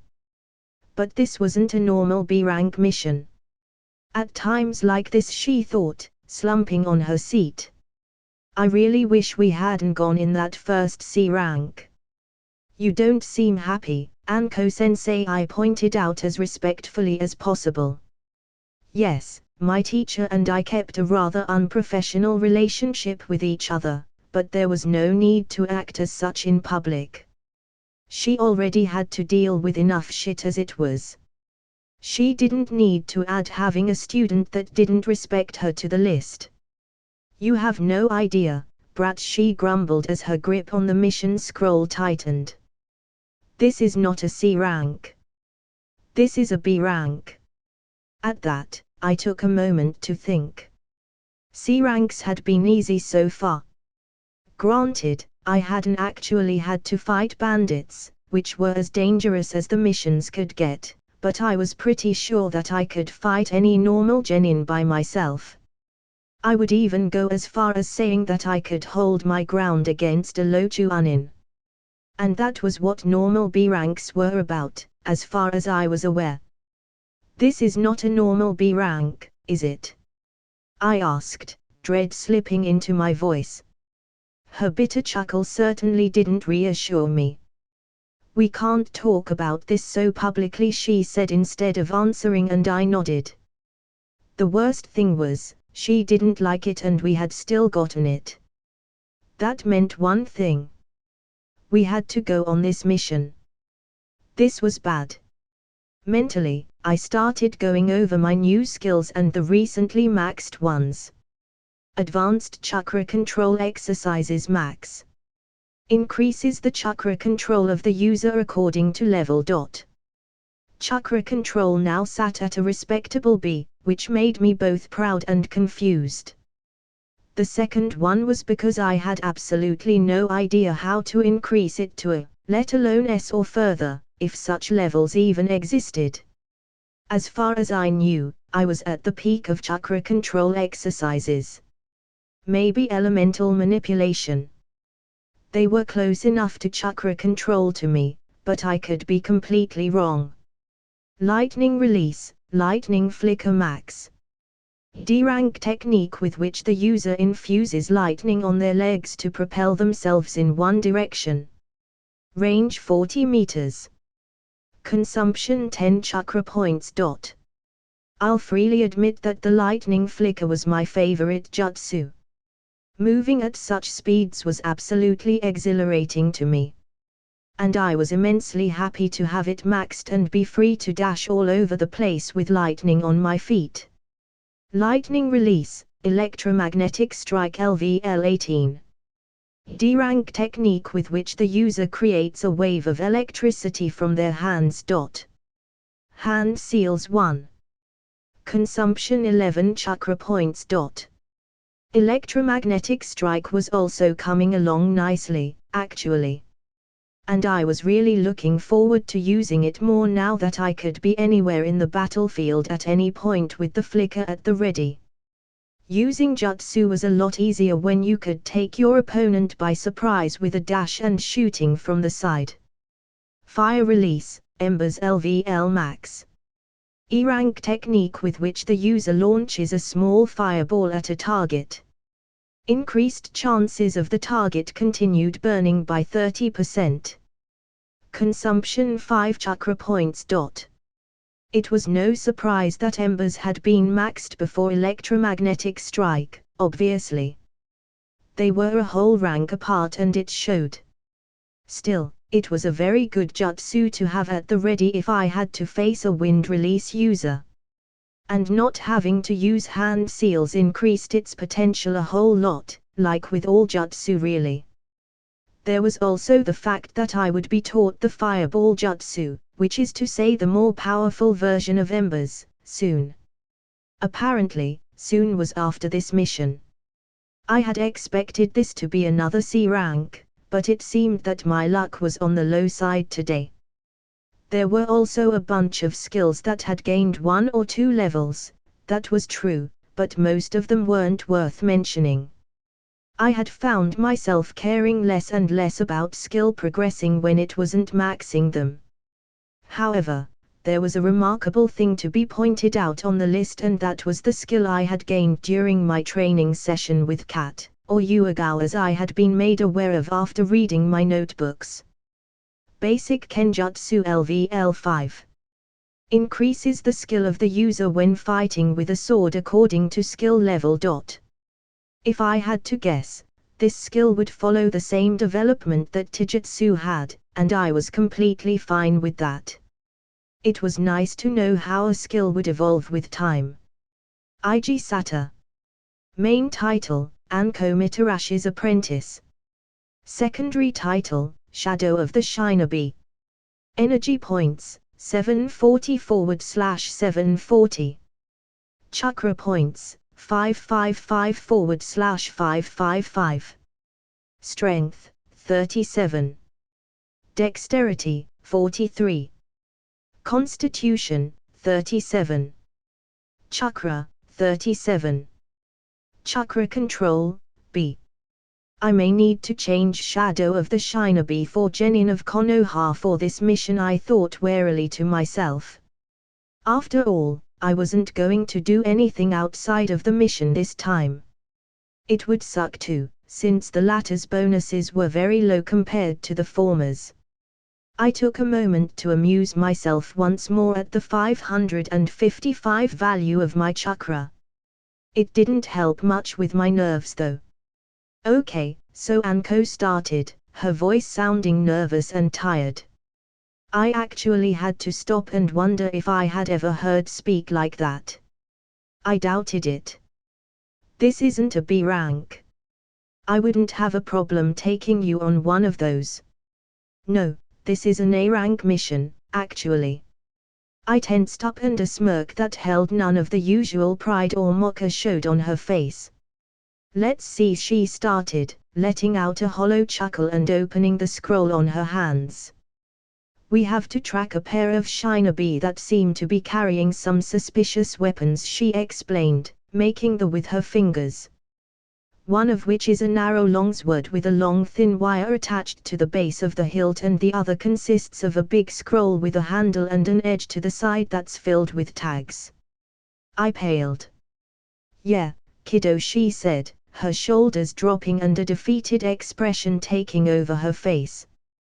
We are tracking a pair of ninja that seem to be carrying 2 of the 7 swords of the mist. Silence followed the statement. The absolute lack of sound around us was baffling, although it may have been just me that perceived it that way. My mind had been sent into disarray, after all. It may have been too overwhelming to even process what my ears were telling it. Regardless of that, I simply stood there, my eyes barely registering Anko's grim expression. A long and slow breath brought a semblance of clarity to me as I simply turned and walked towards the closest thing that could pass for a seat. It turned out to be a rock slightly too low to be used as an actual chair. I didn't much care about that at the time though. Wearily, I rested my elbows on my knees and interlocked my fingers together before leaning my forehead against them. This left my eyes guarded from the sunlight as my hands formed a sort of tent over them, effectively providing a measure of isolation from the world. Like that, I just let my mind drift away from me. From me and my still chaotic emotions. I needed to think this over. Why are we going on this mission? I asked out loud, not bothering to look up. My voice devoid of any nervousness or fear, contrary to what I actually felt. For a long moment, I didn't receive an answer. I had just started thinking that I would get one at all when Anko spoke. The words reaching my ears with the same numb tune that mine had had. Because you are a monster, I grimaced, the words almost physically paining me. You are a monster and you have friends from families that are too important. That's not a bad combination, per se. But it's brought a lot of attention to you. But you already know that. I didn't try to protest her statement. I didn't look up. I didn't even twitch. There was no point, really. You have 2 very big pairs of eyes set on you, IG. Hiruzen and Danza, I bet, a voice in my mind whispered to me, almost mockingly. The Hokage is one of them, isn't he? I asked unnecessarily. I had a role to play, after all. Yeah. And the other is, not as friendly. I wanted to laugh at that. Yeah, Danza could be called that, I guessed. An understatement if I ever heard one though.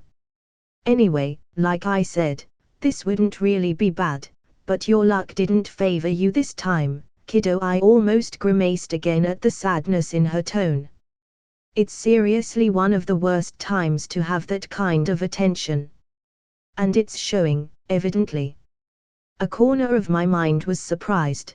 This was probably the longest Anko had ever spoken seriously to me. There are lots of reasons for this, most of which I don't even know, and most others I can't tell you. Is there anything you can tell me? I asked, doing my best to keep any anger, bitterness or fear out of my voice.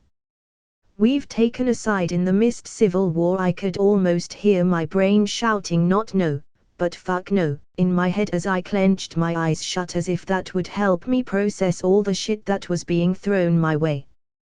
This mission is really important to cement the future alliance that the Leaf will gain if our side wins.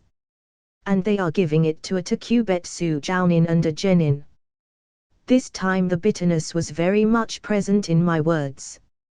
I can't answer that without giving away some things that I am prohibited from talking about. I almost snapped at that. Instead my brow furrowed and my right eye twitched.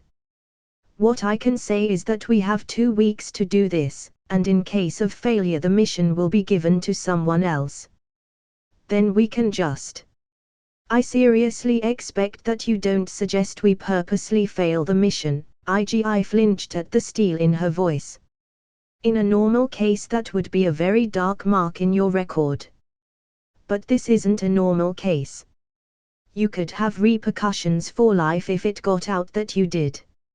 Never mind what would happen to me. I withheld a sigh at that. And the team that would get the mission afterwards would be Team 7. My breath got caught on my throat and my blood might as well have turned to ice. My mind went into overdrive at that, desperately trying to reach a semblance of understanding over what the fuck was going on here. This mission is really important to cement the future alliance that the Leaf will gain if our side wins. Those words were the first to click in my brain. Cement the future alliance. That didn't make any sense. Whatever support the Leaf offered was surely enough for the alliance to be made. And that didn't have anything to do with this mission either. Yes, returning the swords to the mist would be very good, but me or Team 7 didn't have to do anything. That was until I remembered that Danza was practically grooming me and that Hiruzen saw a possible successor in Naruto. The future part of the statement Anko had made became much clearer after that realization. They wanted one of us to hold some weight in it so that the alliance wouldn't waver when the Leaf got a new Hokage. We've taken a side in the mist civil war. That other statement seemed to click as I went through my training with Danza. My mind then was hit with a memory of a particular and at the time weird paper asking me for my opinion over a nation asking for support in a war. Surely not, I thought to myself, dread filling my insides to the brim. However, that didn't matter. None of it did. What did it matter if my answer to that assignment had been used to cause this or if it had been just a coincidence? Even the reason why I was being sent on this mission didn't matter at the moment. What mattered was that I had to go on it and I had to succeed. No way I was leaving Team 7 to go on this mission. Kakashi was probably better than Anko, true, and I was barely better than the 3 of the Genin together. However, there was also the fact that the Chunin exams were around the corner. If Team 7 had to take the mission after 2 weeks, there was no telling what that could cause. My family wouldn't be in any danger if I had anything to say in the matter. I could worry about everything else after dealing with this. I let my hands fall down and looked up at the sky for a second. It was clear. The air hitting me with the softest of winds was warm. It was a very nice, calm day, actually. The complete opposite to what was going on in my life and my mind. So, how are we doing this? I asked as my red eyes found Anko's form in front of me. Her eyes trained onto me with an intensity that at any other time would have made me uncomfortable. Now though, I had worse things to worry about. Oh. Silence permeated our table as Anko and I sat in a little town's restaurant. Ever since that day back in Konoha, we had gone about our days with few words passed between us. Not for any anger or frustration really, but more out of how seriously we were taking the mission. We were both in more civilian-friendly clothes, which made for an interesting sight, actually. I barely used such clothes anymore, and I had never seen Anko in anything but her shinobi outfit. I had taken off my coat and put on a red long-sleeve shirt that hid the sealed bandages on my arms well. I quietly thanked Kami that I had had the foresight to ask Naruto to apply seals to some other clothes for cases like this. I also had to leave behind my pouches and such, forcing me to use my cargo pants pockets to hold what I could from my normal equipment. My inventory also had some other things just in case, but I could only lament the need to hide that from the world if at all possible. My sensei, for her part, had taken off her coat and mesh suit. Instead, she wore a simple tan crop top. She also had a black purse to carry her shinobi equipment. I leaned back on my chair and let out a long sigh. The search was going, not so well. We had a trail, yes, and a reasonably good one too. But we had 2 weeks to do this, and that worried me. Each day that passed was like a weight seal more on me. We were already halfway through the first week and I didn't feel like we were much closer than we had been at the start. Time to continue, Anko said, and we both stood up.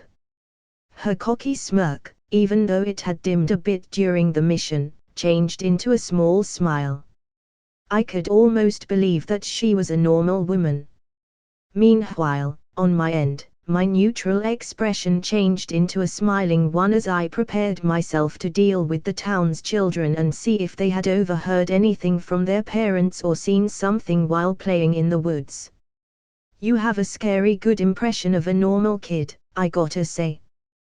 That's because I used to use it a lot a couple of years back, I thought to myself as I shot a brief smirk. It wasn't a nice memory by any means, but it was what it was. And at least it was coming in handy now. Good luck, Anko. Good luck, kiddo.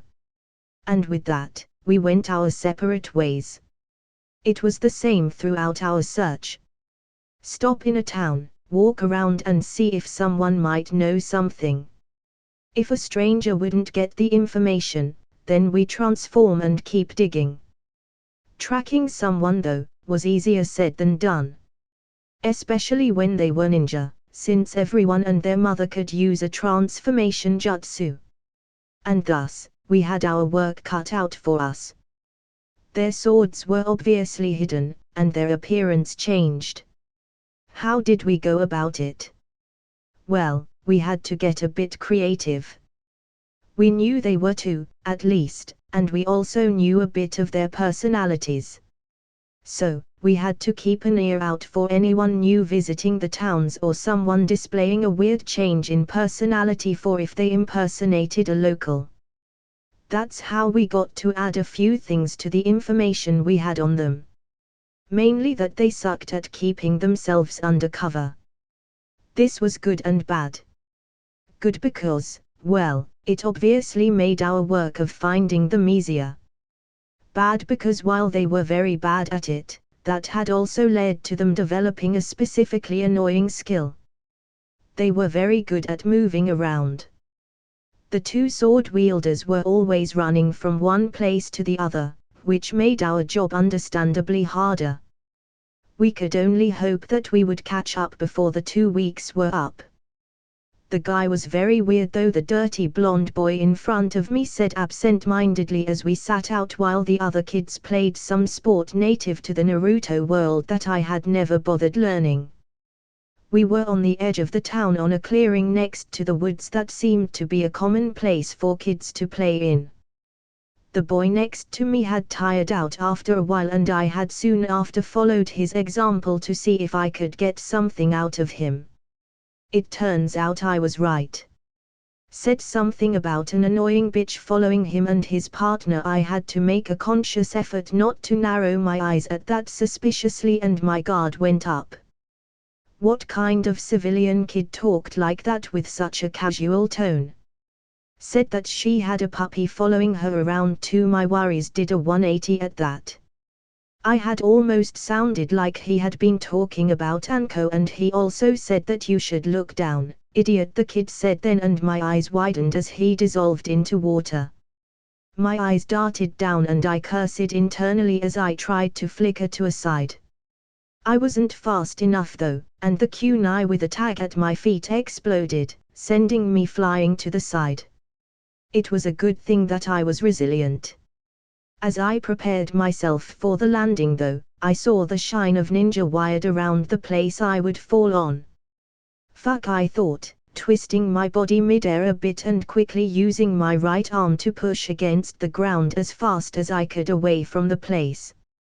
Once again, I was too slow. The sound of broken branches reached my ears just as the wires snapped together and wrapped around my right forearm. It was nothing like my other experiences with the ninja tool though. This was like someone had fused together ninja wire with razors.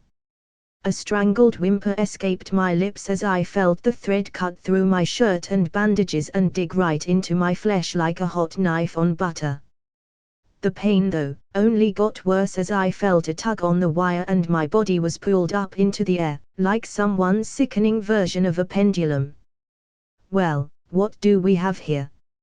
A mocking voice asked out loud. If it isn't the lost puppy. I half groaned and half whimpered as I twitched to look at the man, the small movement enough for the wire on my arm to send another shot of pain through my body. I could feel the blood trailing down my arm and body.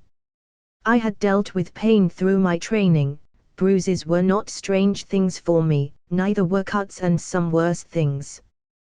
This though, was probably the most extreme thing I had ever been put through. The fact that I was hanging from the cutting wire wrapped on my arm only made it that much worse. And that was before the mad bastard decided to tug on the string again. A pitiful scream escaped my throat before I continued breathing shakily. I'm talking to you, lost puppy, I heard, and I turned my panicked eyes towards the man. He was plain looking. That was the best descriptor I could give him. Like so many people that weren't in the cast of the story, he looked like I could forget about him, with his black hair in a normal cut and black eyes. Everything was average. Except that grin. The smile on his face filled me with dread and fear. I remembered what I remember of my previous life's media, where one would often see the villain grinning like a lunatic, often the smile would be impossibly wide.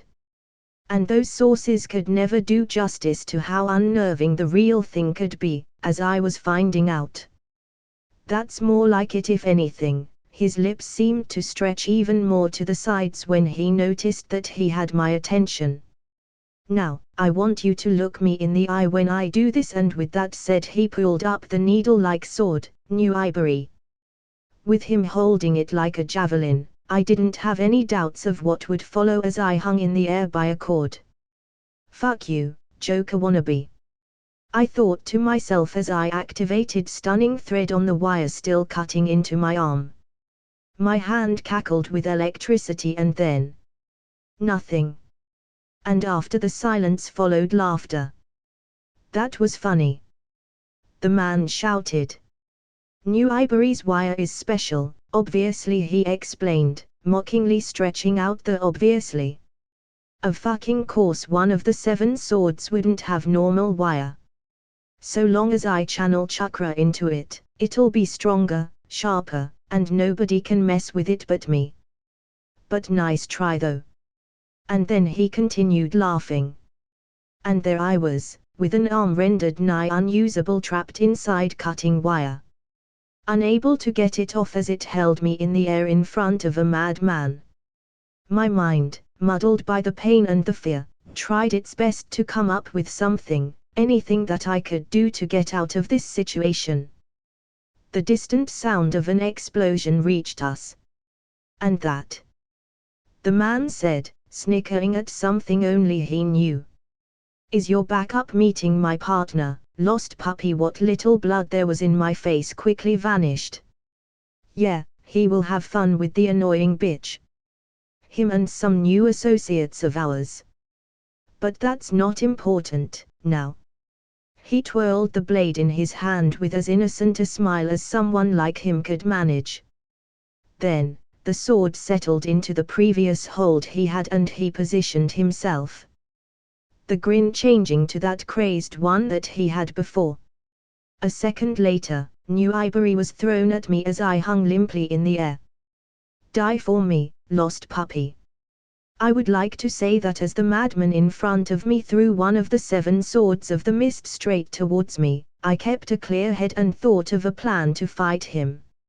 Sadly, that wasn't the case. Instead, what happened was that my head screamed at me to get out of the way, and since I was held up in the air by the cutting wire of new ivory, there was only one way for me to move.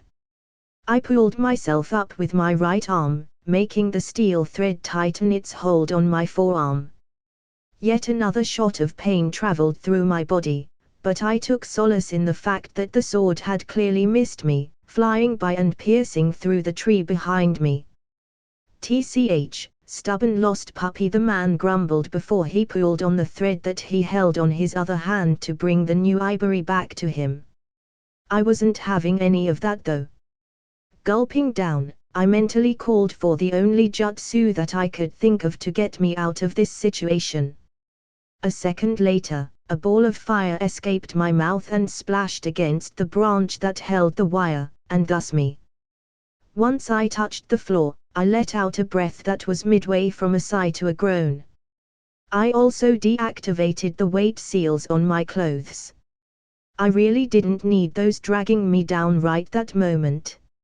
Now, I only need to. You are not out of the woods yet, puppy. My eyes widened and I instinctively used the lightning flicker to the side. As I stopped, I took a deep breath in and then let it out, trying to regain a modicum of calm so that I could fight the bastard properly. Unfortunately for me, the man wasn't having any of that. Clicking his tongue, he pulled on the wire again, this time making the sword fly in an arc instead of straight back at him.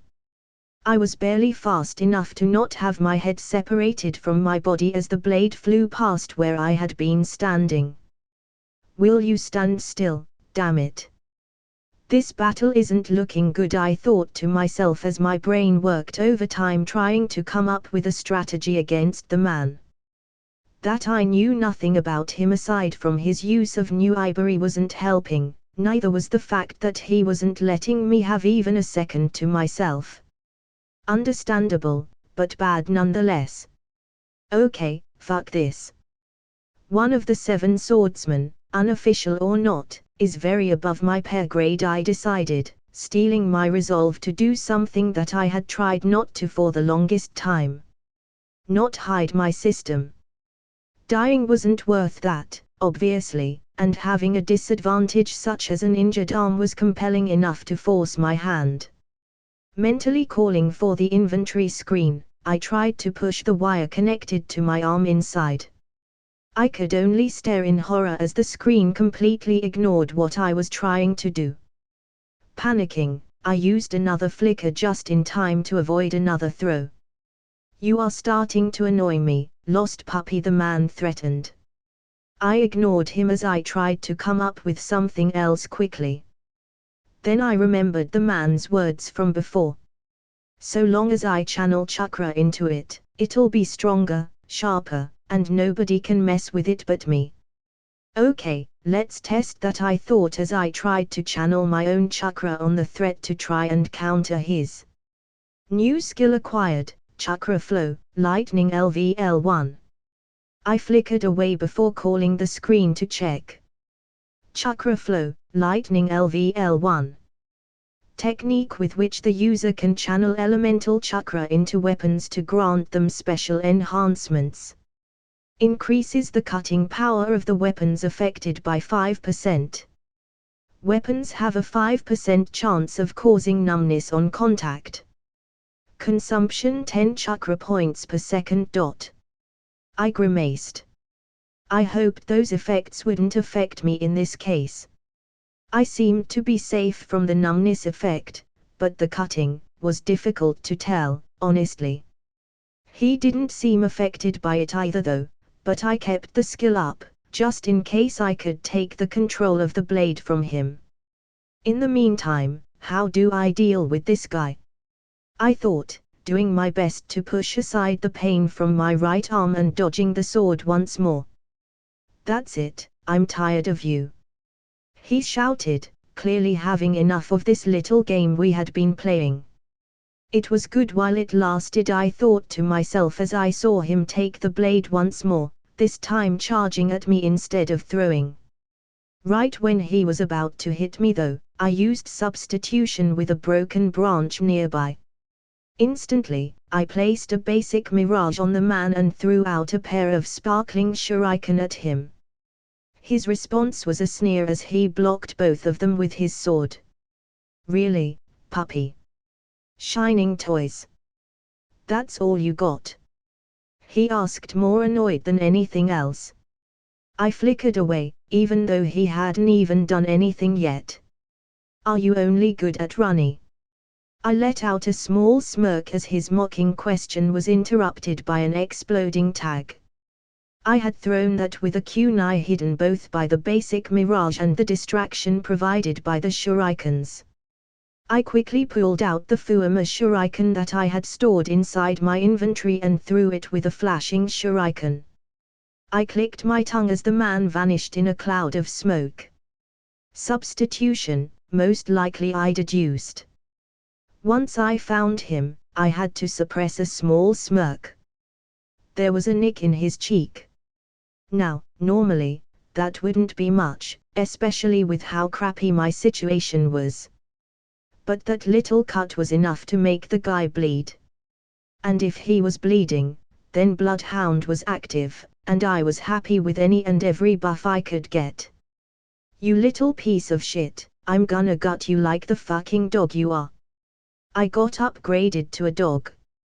I thought idly while keeping my eyes trained on the man. A second later, I gulped as our surroundings started to get covered in mist. Hidden mist jutsu, or whatever the hell it's called. Wasn't this guy supposed to be a random person that got his hands on the sword? Was our info wrong? I wondered worriedly as I lost sight of the man. I hope you are ready, stupid dog, I heard from everywhere and nowhere. Not liking my chances, I used the flicker towards where he had been staying when he used the jutsu. It was a gamble, but everywhere else was equally unsafe, really, so I took it. Fortunately for me, he wasn't there. Quickly, I took out several shuriken that had a string of ninja wire connecting them and threw them around, hoping that one would get the bastard. If so, then.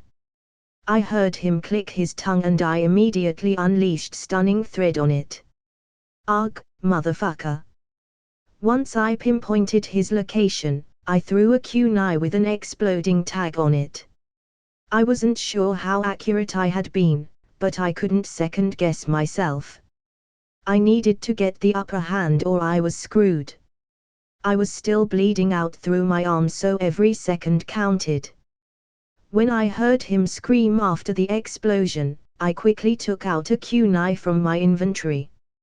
Wrapping new ivory's thread around the handle, I gripped it in my right hand. That should prevent any tugs that the madman did from further increasing the damage on my forearm, at the very least. I also wrapped a bandage around my hand, more to keep the grip steady than to treat anything. I didn't have much strength on it to hold the kunai. Hopefully, that would be enough. Then I decided that I didn't much like the silence that surrounded me, and flickered towards another place. I needed to keep moving or else I would be screwed. I was sure of that. The problem with that strategy was that I was also burning through my chakra reserves. Chakra flow, lightning has gone up a level. That's good, noted absent-mindedly before sighing and calling for my status screen. I needed to check my chakra reserves. Chakra points, 275/555. Half my chakra, and I haven't even done that much to him. This is bad, I summarized. I got you, little dog.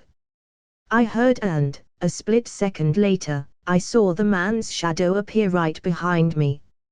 Running, free running, intermediate taijutsu I activated mentally and turned around to kick him.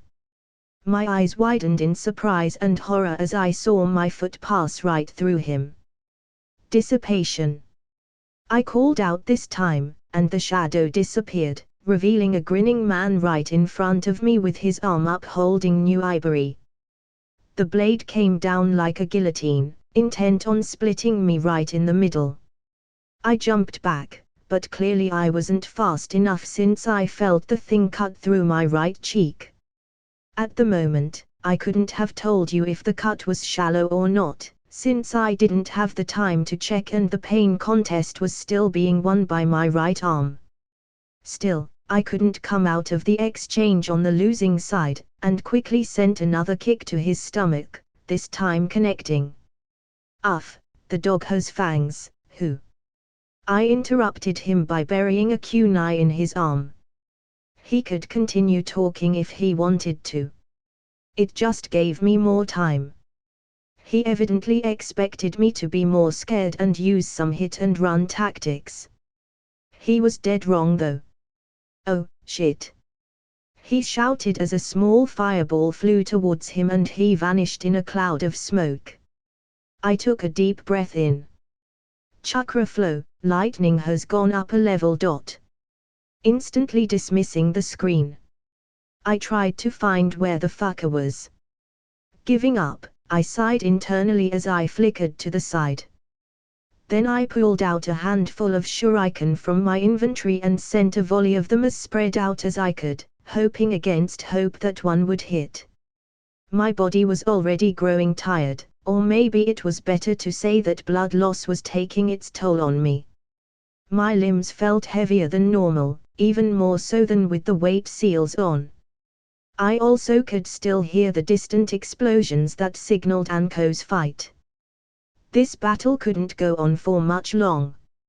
A kick snapped me from my thoughts as the air got knocked out of my lungs and my body was sent flying until I hit a tree. As fast as I could, I flickered to the side, misstepping and ending up rolling on the ground a good deal. Regardless of that though, I was happy with the outcome as I heard new ivory pierce through the tree I had been sent against. As I stood back up, an idea formed in my mind and I looked at my right hand, still pitifully holding the kunai with the wire wrapped around. Without a second of doubt, I pulled out another and did the same thing. This time though, I held it tightly in my other hand. "Hey, mad bastard!" I called out, a grin forming on my face. I flickered back, away from the man and as far as I could manage. "Let's get out of the mist, shall we?" I shouted, flickering again. This time, I appeared outside the jutsu. But I didn't stop there, no, I flickered again, straight away from where the thread connected. The wire tugged back stubbornly but I ignored it and flickered again, putting as much strength as possible in it. Then I flickered straight back. I wanted to cackle as I saw the man flying in the air, clearly having been pulled by the steely string. I pulled out my tanto from my inventory and slashed at him mid-air before he could recover. I got him on the thigh, and a pained scream had never sounded so good to me. Bloodlust has gone up a level. I ignored the screen. "Where the hell did you pull that sword from?" the man questioned, finally having regained his footing, even if he was leaning on his right leg due to the cut on the other. "Not grinning so much now, are you?" I asked instead of answering, a smirk growing on my face. "When I get my hands on you, fucking mutt," the man growled. "You and that annoying bitch. I'll make you watch as we enjoy ourselves. But not before I cut off all your limbs. You better believe me, stupid dog. Because I will." My smirk froze right on my face. Bloodlust has gone up a level. "Threatening my sensei, are you?" And I'm sure someone else will be sent against us. My expression turned to stone as the bastard continued talking. I hope there are some girls in the next batch too. Wouldn't want it to be boring. Bloodlust has gone up a level. I hope they are your friends too, stupid dog. Anko's words replayed in my mind. And the team that would get the mission afterwards would be Team 7. Bloodlust has gone up a level. Just die already. I muttered. Ha. I didn't hear you, dog. The man spat out. If you think this scratch will bring me down, you are delirious from the blood loss, mutt. I know you are going to run out of chakra eventually. You think I didn't notice how you've been trying to push my chakra out of New Ivory's thread? I'm a fucking Jounin, puppy, you won't win that battle. So, what you are saying is that you went easy on me? I raised a questioning eyebrow at the man, taking a deep breath to try and get my mind to work properly. The weariness was getting worse. Jounin. That wasn't on the file.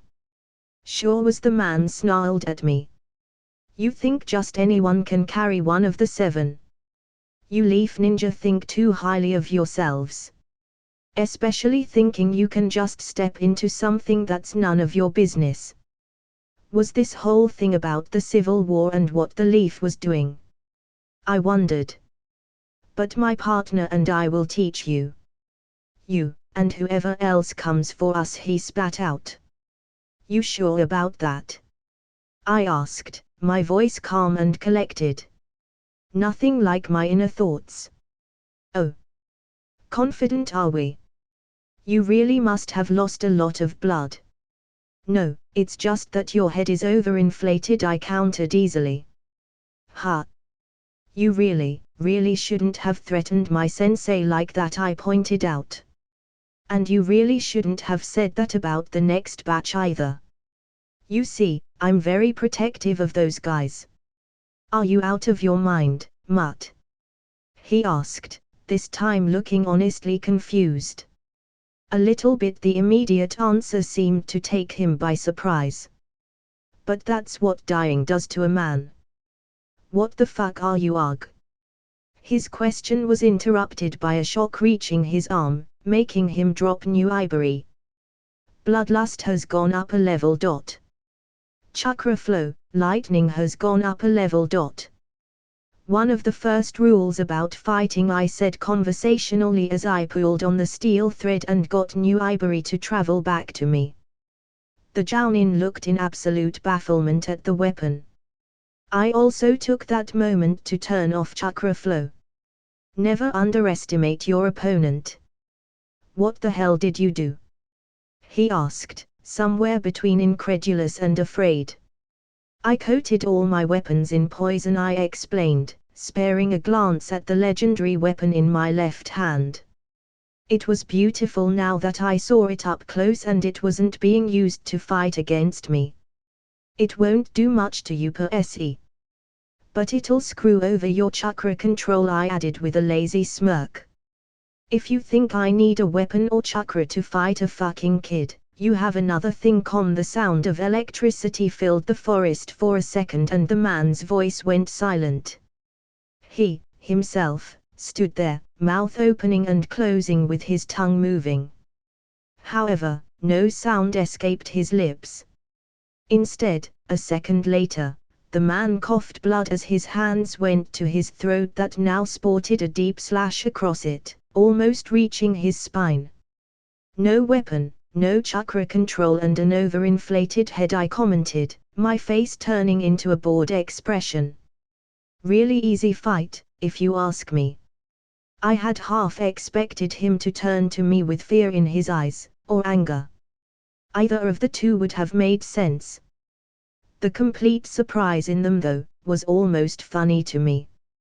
You know, I continued talking, my eyes going back to New Ivory, now coated in the blood of its formed wielder.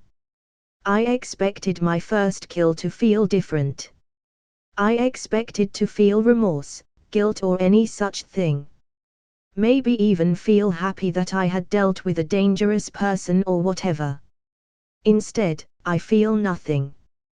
Does that make me a monster? The man's eyes started losing the light in them. Quest complete, kill your first person. Rewards. +5 bloodlust levels. Plus perk, Beast of Prey. Bloodlust has been maxed. New perk acquired, Unnerving Presence. Bloodlust, active, maxed. Projects the user's desire to kill, maim or hurt onto the target or targets. The effect increases with level. Beast of Prey. The user's stats increase by 10% when facing a weaker or injured foe. Unnerving Presence. Targets of bloodlust weaker or equal to the user have their stats reduced by 10%. The distant sound of explosions pulled my attention from the screens. I turned towards the general direction they were coming from, my expression devoid of emotions. Then I turned towards the dead man. At that moment, I felt like I should have said something. In the end, I just turned around and left. Oh. Anko Sensei. And I thought this mission was going to be bad. I couldn't help but think to myself. I had no idea. The whole thing had been cursed, it had to be. Or maybe it was me, or IG, that were just cursed to bad luck. Knowing my track record, I was inclined to believe it was me. How else could one explain this whole mess? Not only had we been forced into this mission, but the whole thing had been set up by the opposing side of the Mist Civil War. These two supposedly random guys with swords turned out to be official Jounin of the Mist. How in the hell had both of them escaped the intelligence of the other side of the Mist and Konoha's? I had no idea.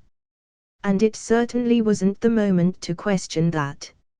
I was kind of busy dealing with the wielder of one of the 7 swords and a bunch of mercenaries that they seemed to have roped in the whole thing. As if it wasn't enough of a pain in my ass already, right? Some of them even knew jutsu, for Kami's sake. Granted, they weren't even on the level of genin, but there was something to be said about quantity over quality. And the wielder was not a weakling, even if he was no match for me in one-on-one. Maybe they were being trained to be swordsmen and that's why they weren't known. I considered for a split second as I dodged Cannon Fodder 5's attack. He looks kind of young, so, maybe. I could only click my tongue in annoyance as I considered my options to deal with this bunch of idiots. The lot of them had taken me by surprise. After all, IG and I had been tracking 2 people, not however many people this were. And so, I now had a useless left arm after being a little too close to the exploding sword at the start. That reduced my options a good deal. That and the fact that they were attacking relentlessly, which didn't allow for much room for me to do anything. I now know why IG is so obsessed with getting to use his jutsu without hand seals, I thought to myself. Okay, enough taking a page out of my student. I pulled out a bunch of kunai with tags on them. Let's see how many annoyances escape. An unexpected explosion hit me right from behind, sending me straight towards the axe-like sword, my eyes widening for a second before I used substitution with a rock on the side. It was fortunate that I had reacted fast enough for it not to get my legs, or I would have been in trouble. This is bad, I thought worriedly. And IG's dealing with the other one, if this guy is to be believed. How did they even? We expected the Leaf to send Jounin after us, so we prepared. This whole place is set up with traps to deal with you. We just had to bring you to the right place. So, just imagine how bad your situation will be once my partner comes, the fat bastard mocked. Might as well surrender, and if you are good, you might even survive. I felt my skin crawl at his tone. Of course it had to be one of those guys, of fucking course. My luck was really the worst. But his speech had done me a favor, and I had a second to myself. A second that was enough for me to summon a bunch of snakes. You know what to do, guys, I said simply as my mind raced trying to come up with a way to take this guy out. The snakes wouldn't do much, they were on the weaker side of the summons after all. The snake bastard just had to have the loyalty of all the strong ones, after all. Before I could come up with anything else, the swordsman hit one of the snakes in the middle with his weapon, having the blast take out a bunch of them in one go. I could only grimace. That had been even less effective than I expected it to be. "Boss!" one of the mercenaries shouted, and the fat Shibuki wielder smirked. "Seems like my partner dealt with the brat already." I felt the blood drain from my face. Had I gotten IG killed? He would have certainly expected me to deal with this one and help him out. Had he died waiting for me? The swordsman slowly approached me, grin firmly in place, and I could feel my chances slipping by. I had enough trouble as it was, and with another swordsman. I didn't even get a go at Orochimaru, I lamented. It was the shittiest thing in the world. I was about to be killed off by a bunch of nobodies that had only gotten lucky. We had been under-equipped because of our information gathering, misinformed by our intelligence, and ambushed to boot. One of those could get an A-rank ninja killed, let alone 3 of them. It didn't excuse anything though. It still left a bitter taste in my mouth. And worst of all, my student would die here too. "Wait, what?" another voice asked, and the tone made the fat bastard and me pause. "Why do you have the bosses?" And whatever the man was going to say was interrupted by the wet noise of a blade cutting flesh. "The fuck?" the first mercenary shouted. "Get him." And then I heard something that made a smirk come to my face. The now familiar sound of lightning. "What the fuck are you smiling at?" the swordsman demanded, his fat face turning red in anger. "It's my partner, the one that's coming," I said simply as more screams reached my ears. And that's when he made his mistake. He turned to look at the chaos. "Also, you are distracted," I pointed out, and instantly threw a handful of senbon straight into the man's neck. To his credit, he blocked them. He didn't, however, block the ones that had been sent to his legs. And they were poisonous enough to be equally deadly. "The bigger they are," I added to nobody, leaving it at that while the huge body of the swordsman fell to the ground with a loud thud.